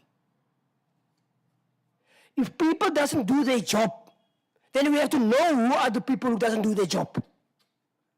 Because for people to be without water for 2-3 days is unacceptable. It can never be acceptable. So that's why I'm saying that, because this municipality have a tendency. If we are going to close the road now they're going to build houses. Instead of planning in advance. So I want us not to be reactionaries. We have to make sure that everything is in place. If something happened, then we are aware and the community are aware of what is happening. But it will be the last time that we will come as the EFF and people didn't know what is going to happen or look into these things. It can never be correct. It will never be correct for us. And it's not something personal. It's not something personal. And I don't want the director to think that it's personal. It's not something personal. What is right and what is wrong. And this is how we as the EFF move. Thanks. Thank you, Councillor. Councillor Charlie. Thank you, is Speaker. this Yes, on the to item? come, to come on that about the water issue. Buffalo Snack. You see this thing of us on the councillor's page. Just because I'm Councillor Charlie, nobody is taking me serious. When I've posted something about Buffalo Snack, no one will comment. It was just once. So nobody is coming back and saying we are making means and whatsoever. Believe me, I can shake on things. I can't deep door plus cut. Because people are staying there. It's not baboons that are staying there. And those people, the only person that some of them know because I was in their church, it's me. Every time they are WhatsApping me, calling me. It's now 3 weeks. How can people live 3 weeks without water? And they have to go and fetch in a dam. When one will fall in, then our municipality will start to act. I don't know, we always want to be on the papers, on the front page, and whatsoever. Please, the Buffalo Snack issue, let there be, because they say there's only a small truck, and then it's only those few people who've got those water tanks there. So please, the Buffalo Snack issue about the water. Thank you. Councillor. Councillor Marby, and then can we move, please? Thank you, Speaker. Thanks for allowing me. Whilst Councillor Charlie was now talking around this issue, and I think it needs to be taken up very seriously. And I constantly, when I speak in this council, I speak about the outskirts of Knysna. Those areas that are being neglected by this council. Buffalo's Neck is one of the areas which is very far from here and are very limited when it comes to resources. But when it comes to voting time, everybody is running there to get votes. And when it comes to the delivery of services, they are being neglected. So I believe that that specific area, and there's another place called near Landshout, which is also falling under Knysna municipality. Those are other areas that needs to be prioritized when it comes to the delivery of water, because those people are suffering there. And I believe that each and every one of us do have a right to the basic services in this country, just as much as we have that right to running water or to availability of water. Those people also do have that right, Speaker. So my plea today is for the department to really prioritize. If it means that they have to go there 2 or 3 times a week, they should do that. And not only wait until there's a request on a WhatsApp asking for water, and then also being ignored when Councillor Charlie is sending that WhatsApp message. Thank you. Thank you, Councillor. Councillor Matika. Thank you very much, Speaker. I think it's really true that we are not taking the other as Councillor Mabi saying that the other areas seriously. We're just focusing on different areas, then we'll jump. I think, Speaker, on this item, also, I think at some stage that the council needs to bring back a report again. I remember there was a report that was talking about these areas, some of them, which we, as a municipality, we should take them and belong to us, but there was a dispute in terms of who's going to in terms of spending the budget for the services well, some of these areas doesn't have services. So I think at some stage we need to have that report and discuss in terms of these outskirt areas. Thank you very much. Thank you, Councillor. Director. Thank you, Madam Speaker. Madam Speaker, the issue of the areas that we are talking about are areas that do not belong directly to Knysna municipality. There is an ongoing engagement between the municipality and the province and the affected departments to transfer some of these areas over to Knysna municipality so that they can provide services as per the requirement. I must indicate, I think it's a bit unfair to the department to say that we're not providing water. A lot of these areas already have an existing scheme that existed when the forestry departments were there. It is only in those instances when those farms cannot provide or do not have water from the existing infrastructure that the municipality steps in. Now, it is difficult for us, and we know how far some of these areas are. It takes a truck 3 hours to go there. So we need people, the community also needs to play their part. When the water is low, they need to advise us just a few days or half a day or a day in advance so that we can take the necessary action. But if they don't call us, it's going to be very difficult for us to know ad hoc that there's water requirement. And the community is the one that needs to phone the call center, and we send water to those communities on a regular basis. So I think that's all that we need to do. We engage with those communities. We've spoken to them. They've got our number, where to call, so that we can get the water to them. So I think we're doing our best. So, Councillor, I apologize if we haven't delivered water in a particular instance, but whenever we get a request, we make sure we deliver. Thank you. One follow-up, Councillor Yes, Charlie. thank you, then I'd like Speaker. to move on. Then that means that the province must put a big gate there saying no IEC in there. That's what they must do. Thank you, Councillor. Because we do go there for canvassing. All the political parties went there. So they must just go say no IEC as allowed in there. Can we get back to the agenda, Councillors? Councillor Petros and Councillor Campbell. Thank you, Speaker. Speaker, I think Councillor Charlie, she's quite correct when she's saying that. It's a funny thing to me when we are saying that particular places are not actually belonging to our municipality, whereas our municipality, now you are leading because of those people who are there. What is happening there is not acceptable at all, because those people, when we're going to them to do what we call on the time of the elections, we were there to those people, and then we promised them that what we are going to do for them. Ultimately, now those things are not happening. So I think we need to do something that is going to be very urgent, and then to see how to help those people. Let's say now we're just using the tanks to those people. No one knows how far the water in the tank. But we must also ourselves know that when we put the water on that particular places, we must know exactly, more or less, how many days that water are going to be finished. So I think we need also to do that mathematics. Thanks. Councillor Campbell.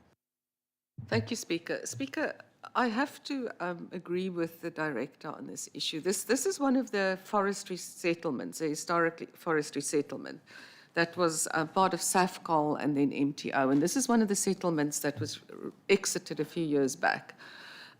There's a very small community living there. And this community is extremely remote. They do have ways of water. At some stage, people were asking me if I could not help provide them with a pipe to get it out of the river. So we need to look at that. But we actually need to look at the forestry settlements holistically. At some stage, there was a proposal that some of the land at Springveld would be used to build, as they called it, a superbosdorp, so that people who live in very small forestry settlements where there's no longer forestry and that's not viable could be offered a housing opportunity closer to town, closer to schools and that. And with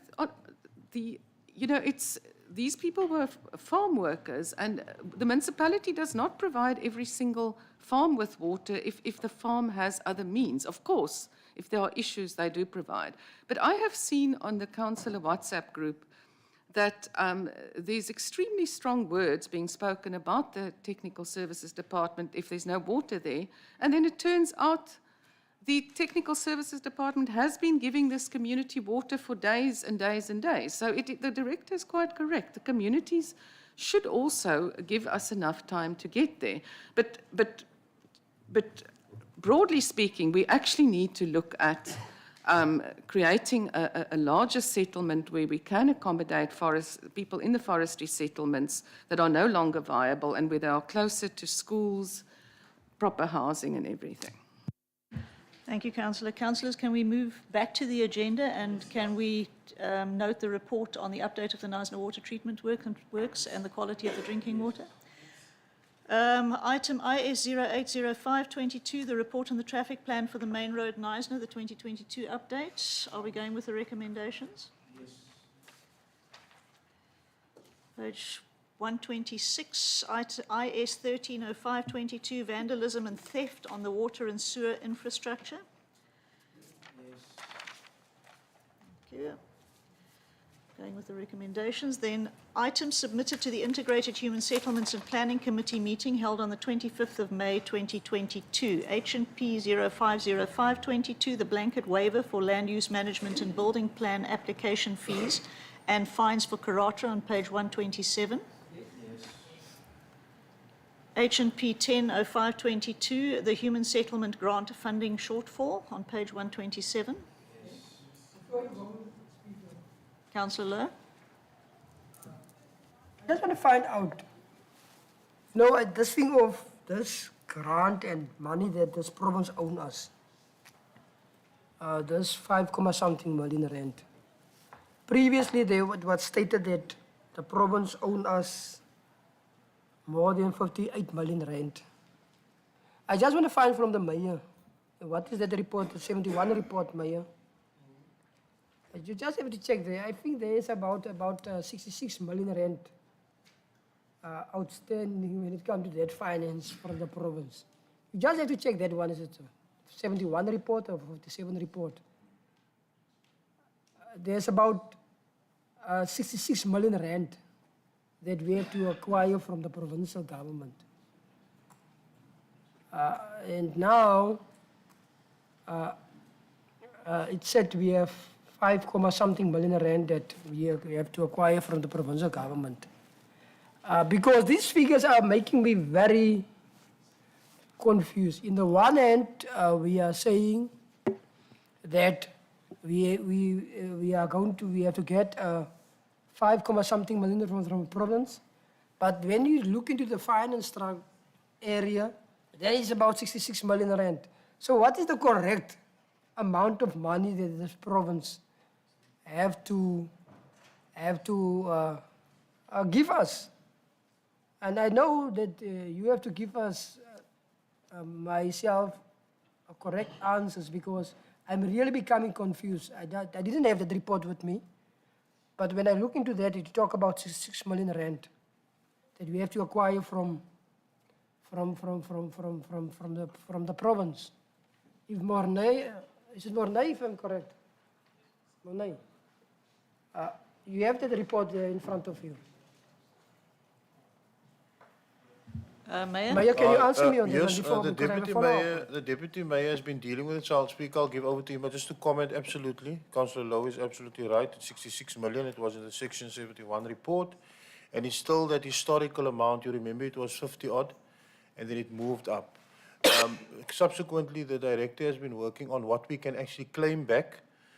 So there's been a lot of issues, but you'll see in the recommendation in the section 71 is that we need to get finality on this, because at the end of the day, if we cannot recover that money from the province, we will eventually have to write off a majority of it. But Speaker, if we can just get clarity from the Deputy Mayor, because he's been working on this consistently. Thank you. Thank you, Mac. Deputy Mayor. Thank you, Speaker. Just for Councillor Louw's clarity, yes, there was an initial report of a large outstanding amount. The acting director, Petuna, has been working on breaking down that amount, and the bulk of it was, and it was explained in the report in my Section 80 meeting, that the bulk of that was VAT, that has not been put through our financial system. When we are paid grant funding, it is zero VAT rated from province, and when invoices are submitted to us, they include VAT. So it is actually an accounting issue that needs to be dealt with. There is, however, some money that will be written off, and then that's to the tune of about 20 odd million. And what remains behind is the amount of 5.283781 million that is still to be claimed on our unpaid grants. So the reality of it, yes, in the Section 71 report, that figure is correct. It's just a matter of allocation, and the director is dealing with that, because it has been broken down into the amounts that I have mentioned, whether it's VAT written off and the amounts that are still unpaid by province to us, and that is arrived at 5.2 million that outstanding for this financial year. Thank you, Speaker. Councillor Campbell. I just want to have another bite, you know. Okay, Councillor Lowe, one more bite, and then Councillor The Campbell. bite that I want to have is, you know, Deputy Mayor and the Mayor and all the financial gurus that are sitting here. This thing come from last year, and every time we coming to this, then there's a, in the beginning it was 58. Then now we're coming back is 66.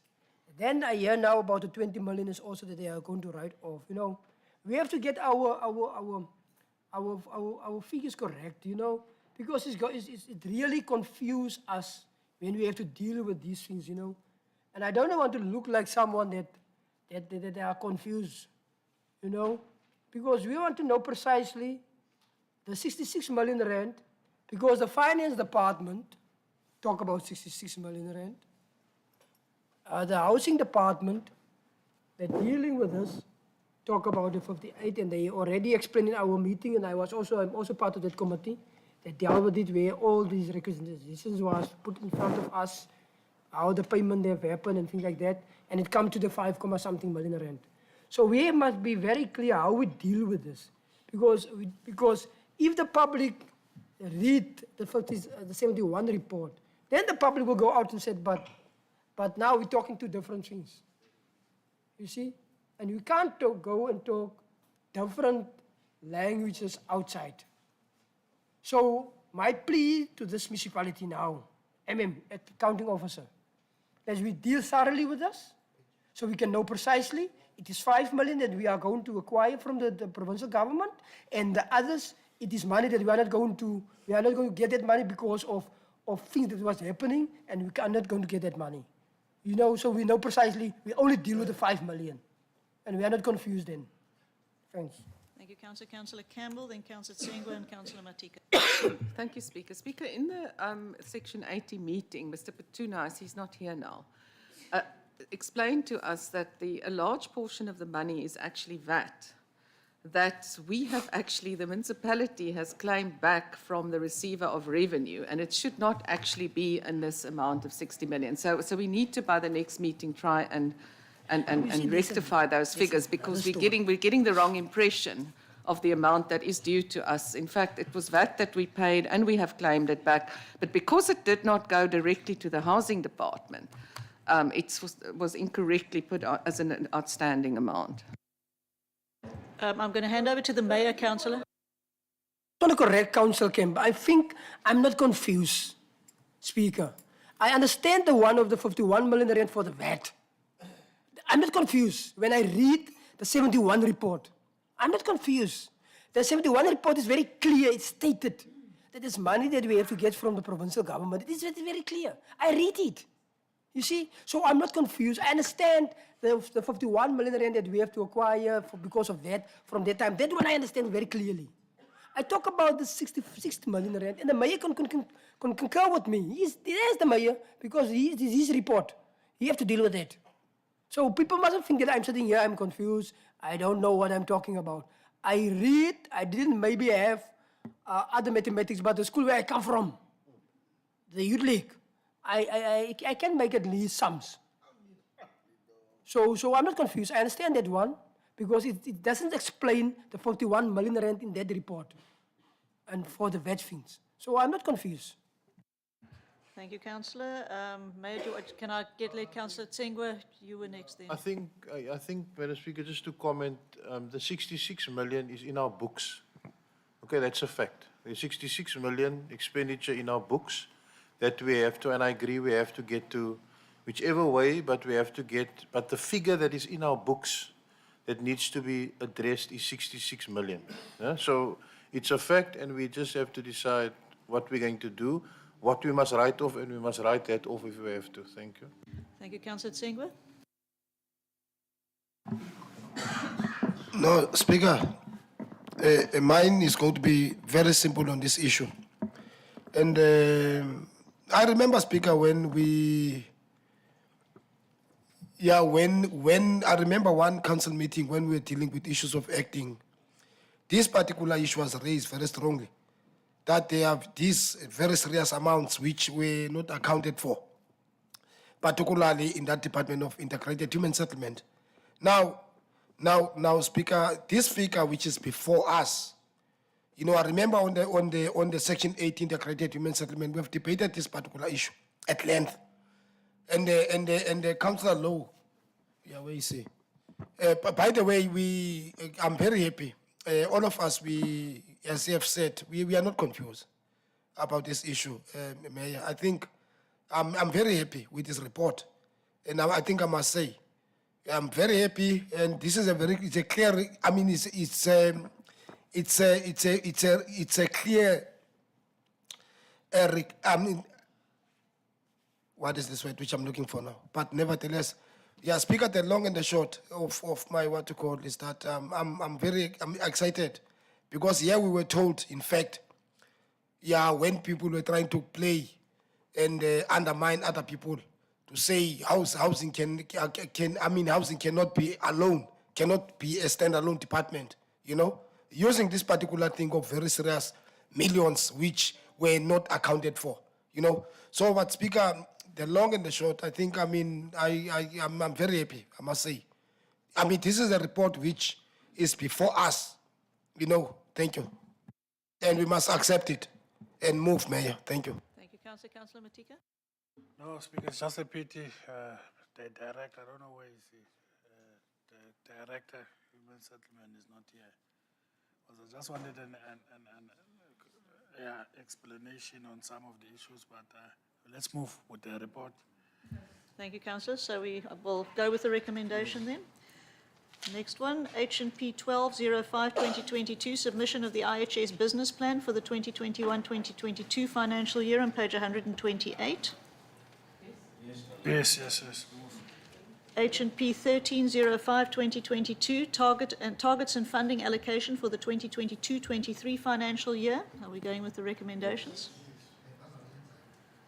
H&P 1405-22, report on the causes of the soil slip in Neckies. Are we going with the recommendations?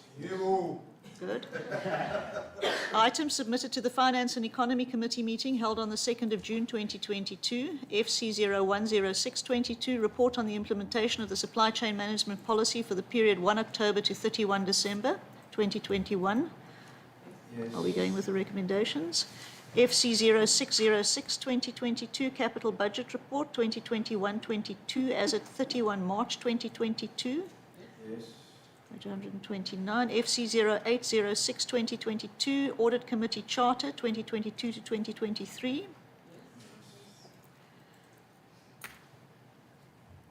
Sorry, let me just get my place.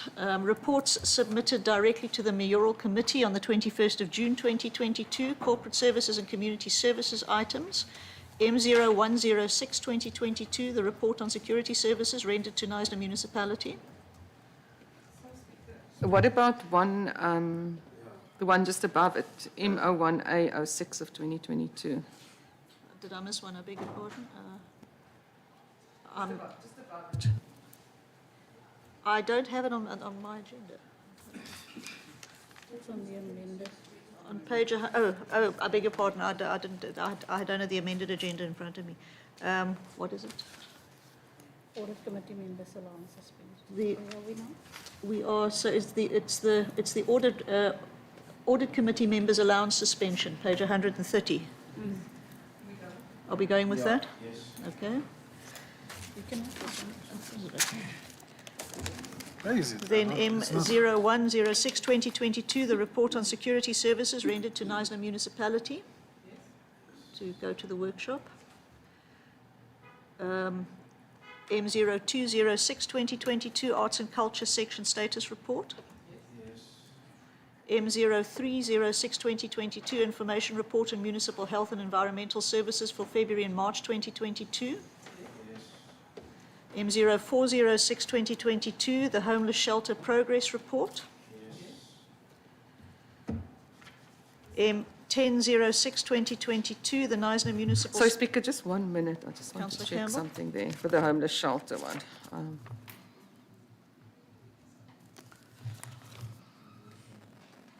Oh, yes, thanks, Keep Speaker. That's fine. M1006-22, Knysna Municipal Sports Council Programs, 2022-2023 financial year. Going with the recommendations. M1106-2022, approval of IT policies. M1506-2022, Knysna Municipal Communication Policy and Strategy, 2021 to 2026, on page 132. M1706-2022, Risk Management Review of Enterprise Risk Management Framework for quarter 1 and 2, July to December 21-22. M1806-2022, report back an application to lease the old Seba College on Earth 115 Karatra on page 132. Councillor Lowe? I just want to find out, what is the plan for the people that are staying there?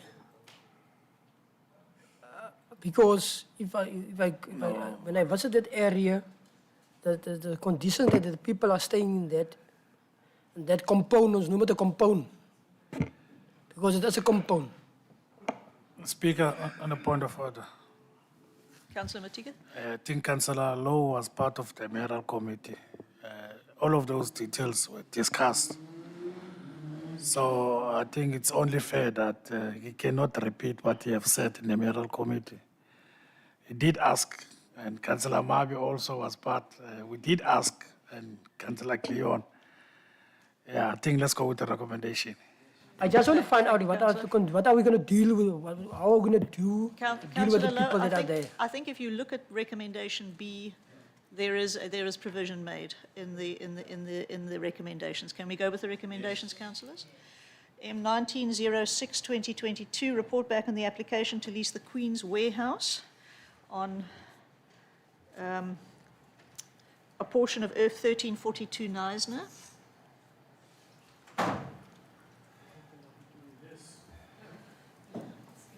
Councillor Campbell? This one was held over. We wanted to recommend that the old jail be leased, but I think the acting MM had some issues with it.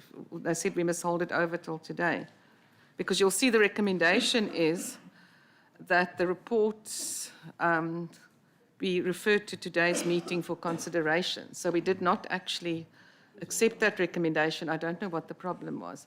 Initially, the Basin Project wanted to rent the Queen Street warehouse, but they were then shown the old jail storeroom, which they were very happy with, and there was an agreement on a rental of 2,000 per month for 9 years and 11 months, if I remember correctly. But then when we got to that matter, we were advised that there was some problem and if we could hold it over till today.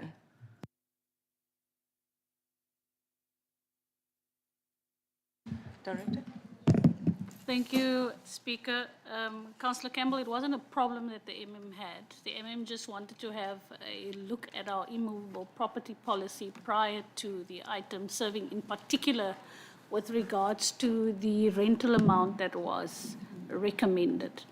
The report, however, did not set out the site visit that you have undertaken and the alternate, since the Section 80 committee did not take place, because from normally in the committee would advise of the outcome of their various site visits.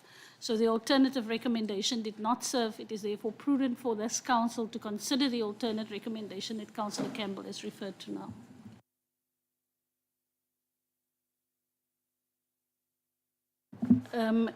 Councillor Campbell will give the alternative recommendation I don't with actually- regards to the warehouse.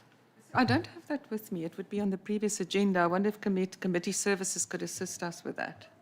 It was on the MACO agenda, sorry. If they could just assist us with that, maybe if we could stand it down for a moment and get back to it. We'll let the matter stand down and revisit it later.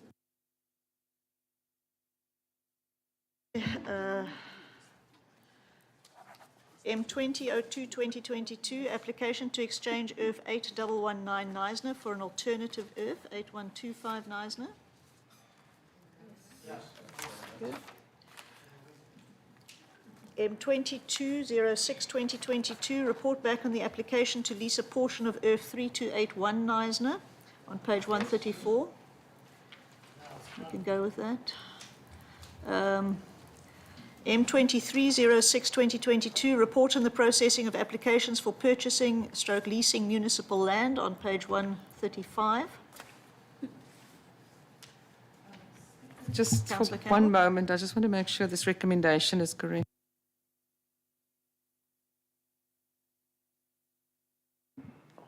We go, Speaker. Everything is all right. We discuss in the MACO. We don't discuss here. We discuss in the MACO. We go. Sorry, Some sorry. of our line. Speaker, this is not correct. We actually amended the recommendation to include adjoining land, non-viable adjoining, to exclude non-viable adjoining land applications that were already before council. And what was the other thing? We actually did amend this recommendation in the MACO, and the amendment is not here, so we might have to get back to this one as well. Okay, well, we'll stand this one down just to get the MACO minutes on that item. Yeah, let's move. Speaker, let's move. Okay, the M2406-2022, report back on the leasing of high sites in Fynbos, Crane and Kraaibosch by Knysna Municipality. 706-2022, amendments to policies not yet workshopped, recruitments and selection policy and human resources development policy on page 136. Go with the recommendations. M2906-22, amendments to policies already workshopped on page 136. M3006-22, municipal staff regulations, performance management, page 137. M3106-2022, audit committee vacancy, page 137.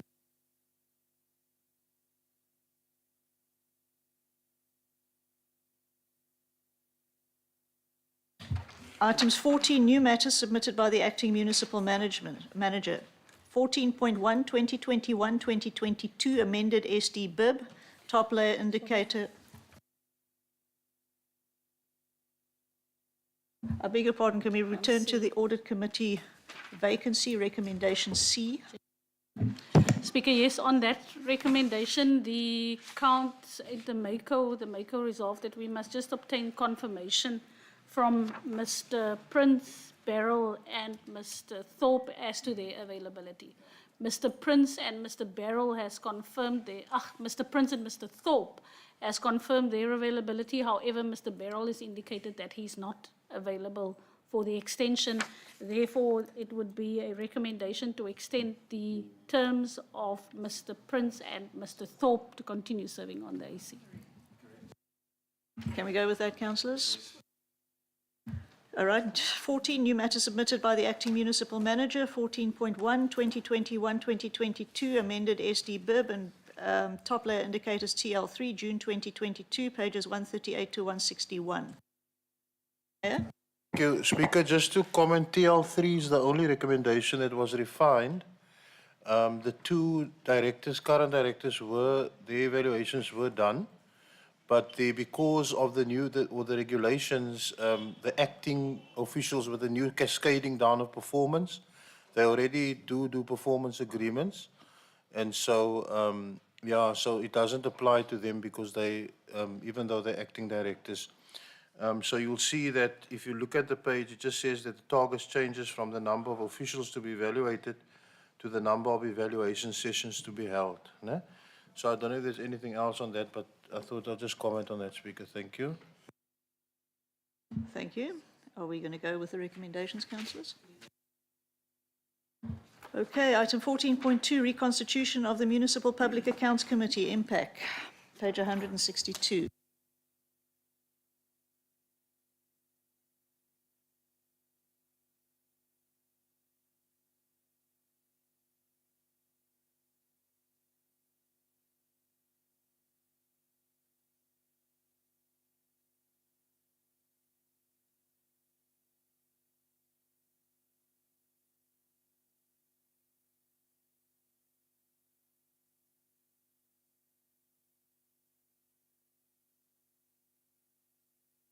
Have we got recommendations for who's going to be serving on MPAC, councillors?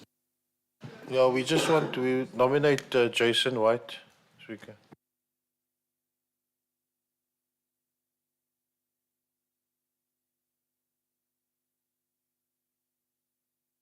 In terms of the 3 members shall be from the ruling coalition or ruling party, and 2 shall be from the other parties.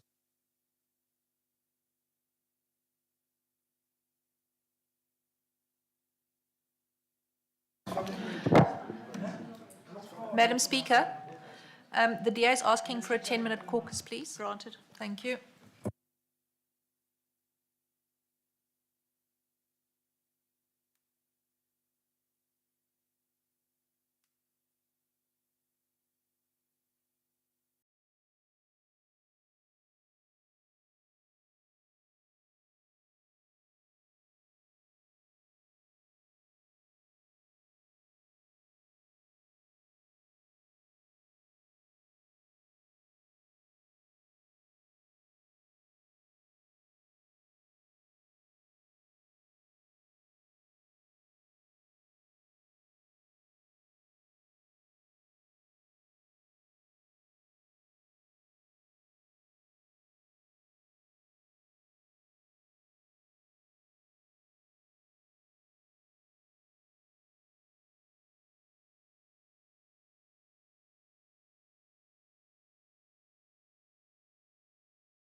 Councillor Cleo and Vanston and Councillor Hilton Struble.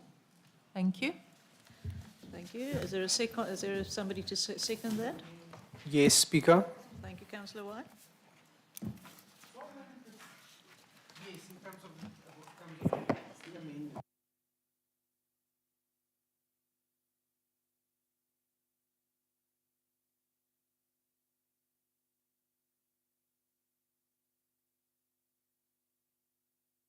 Councillor Marby. Speaker, I would like to take you to the background of this report, where it states that,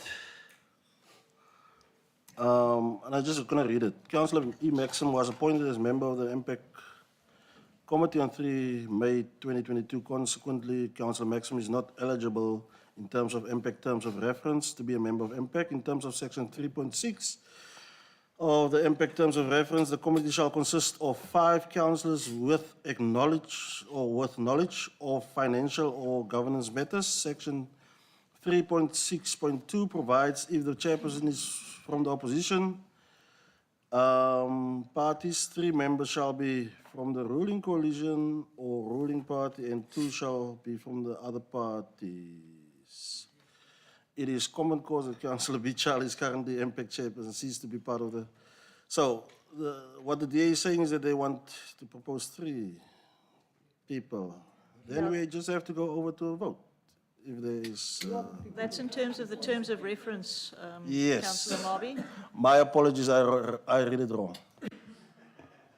Okay. Speaker?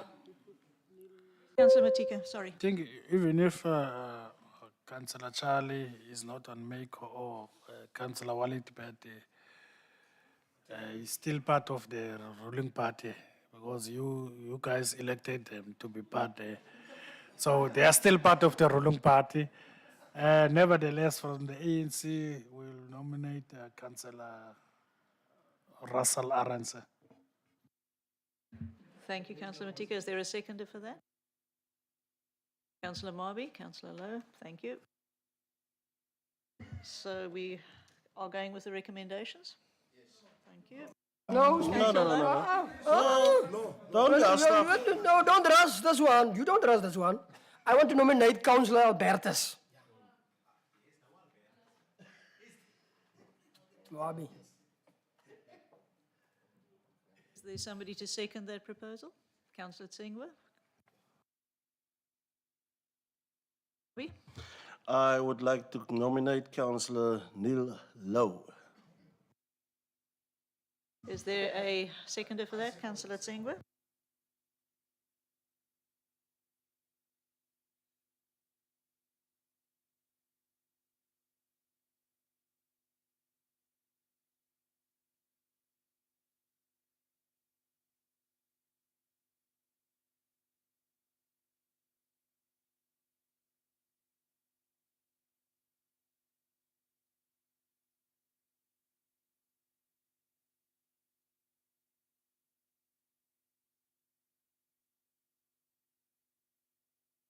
Give me a second, Councillor Matika. If the chair...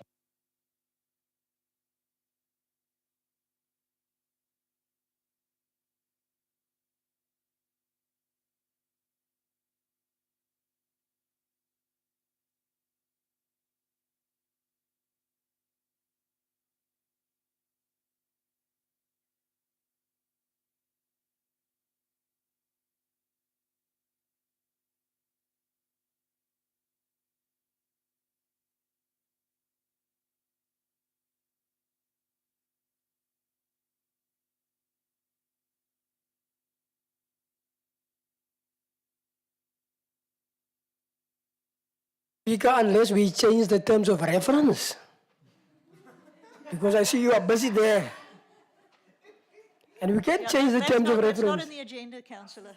We're going to have to unfortunately stick with the terms of reference as they are. And at the moment, we've got 3, because Councillor Charlie is not part of the ruling coalition, in terms of the terms of reference, the 3 members nominated by the Democratic Alliance will have seats. There is 1 seat left, for which there have now been 3 nominations. Councillor Lowe, Councillor Marby, and Councillor Arends.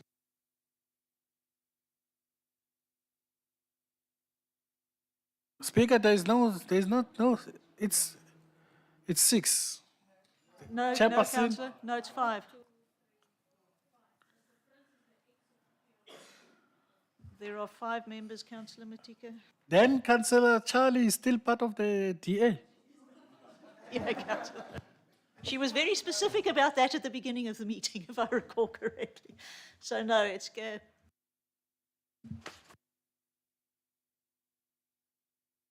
Can we give the opposition a caucus so they can caucus their name? Yeah, you're going to give the opposition a caucus. Today we are the majority and we're going to show you are the majority. Councillor Campbell. Speaker, may I suggest we stand this matter down till the end of the agenda, then we'll see how Councillor Charlie votes to decide whether she's with the opposition or the ruling party.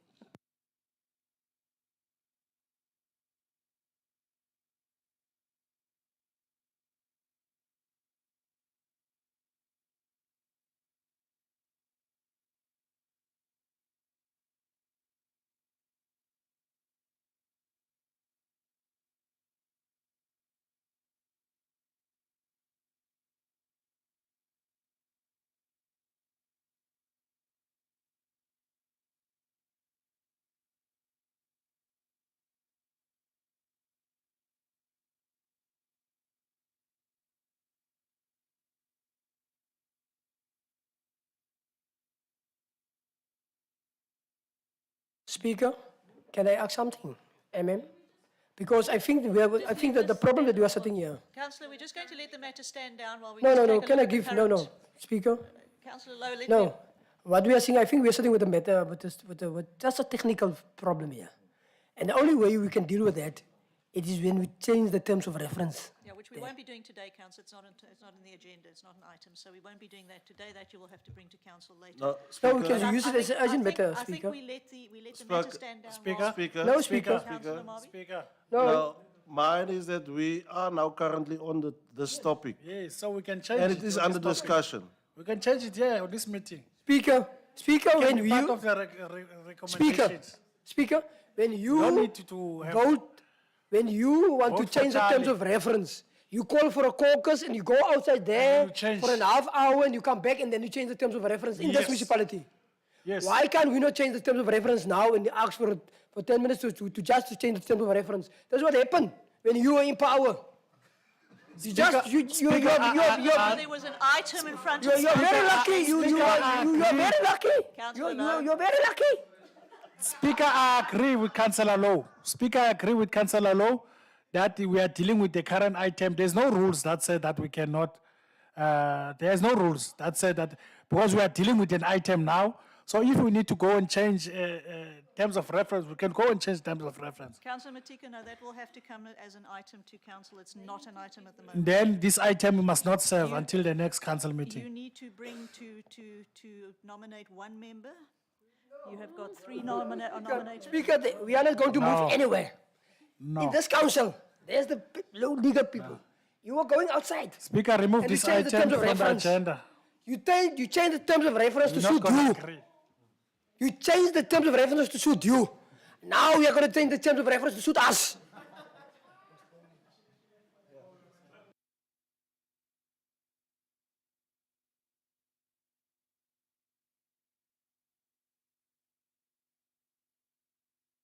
All right, we will remove this item from the agenda, considering we can't seem to. Thank you, Speaker. Speaker, can I propose that we let this item stand over till later? I've removed it, Councillor. I've removed it, Councillor, so we won't be dealing with it now.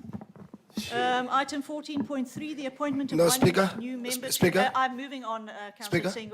Let's not dwell on it. Let's move on to the appointment of 1 new member to the disciplinary board on page 170.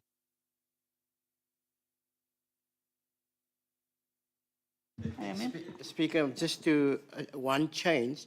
So Mr. Kluter was recommended at the, sorry, Mr. Krotz, what's his name?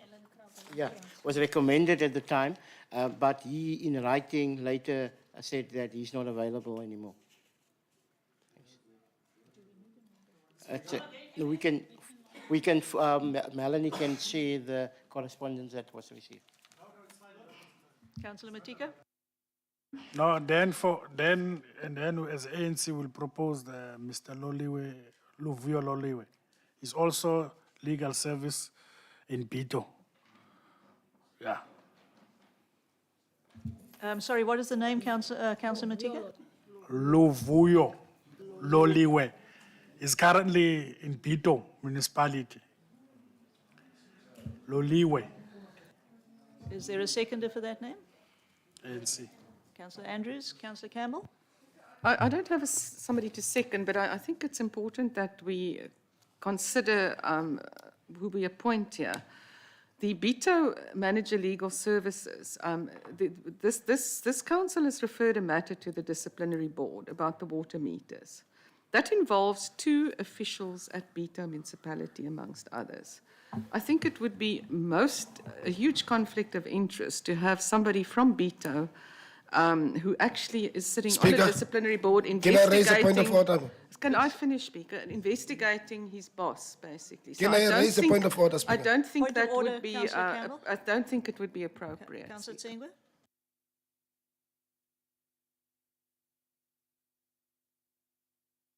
Point of order, Councillor? No, Tsengwe? Speaker, my point of order, Speaker, we are on the nomination. There was a name there, which we are told is not available. Councillor Matika have proposed a name.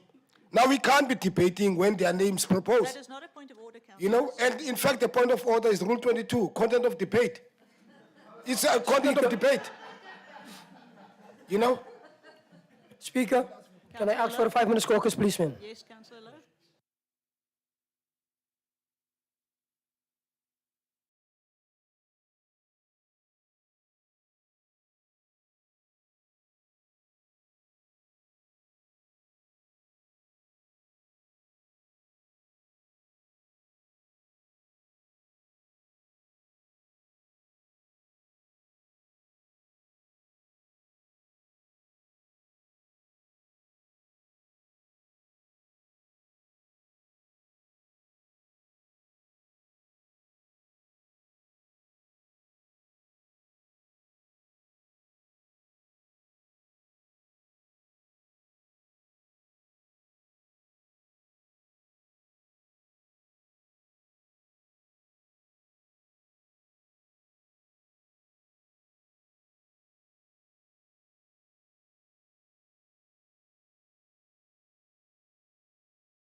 This one, I'm going to leave it for last. Otherwise, I don't want to expose people now here. There's 6 people. But we can continue.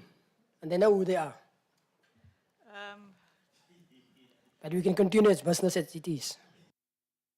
Okay, we have got a name, a proposal of a name. Okay, are we going with that recommendation, councillors? Yes, Speaker. Okay. Item 14.4, extension of the contract period of the 2 professional town planners, page 172. Agreed. Thank you. Oh.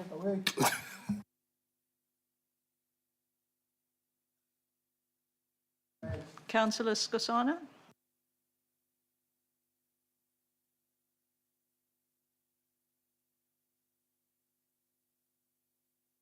And I see that the department have executed what we have requested. I understand also that there's a problem of backlogging. There's a high backlogging in terms of plus minus 70 applicants. Now I need also, when I read, to tell that there's outstanding in terms of, let me ask this way, are the appeal sittings, any sittings happening in terms of appeals, because there's issue of appeals as well within the item. Now I need to check, whilst we are in the item, that do our appeal committee sit? That's one that I need to check first. 2, whilst the department knows that we got a challenge of these forms, why are these people working for 2 weeks, if I read it correct, 2 days or 2 weeks? Let me stop there for now. I'll do another follow-up of this.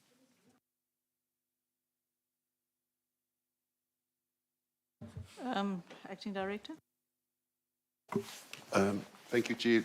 On the first question, the appeal authority is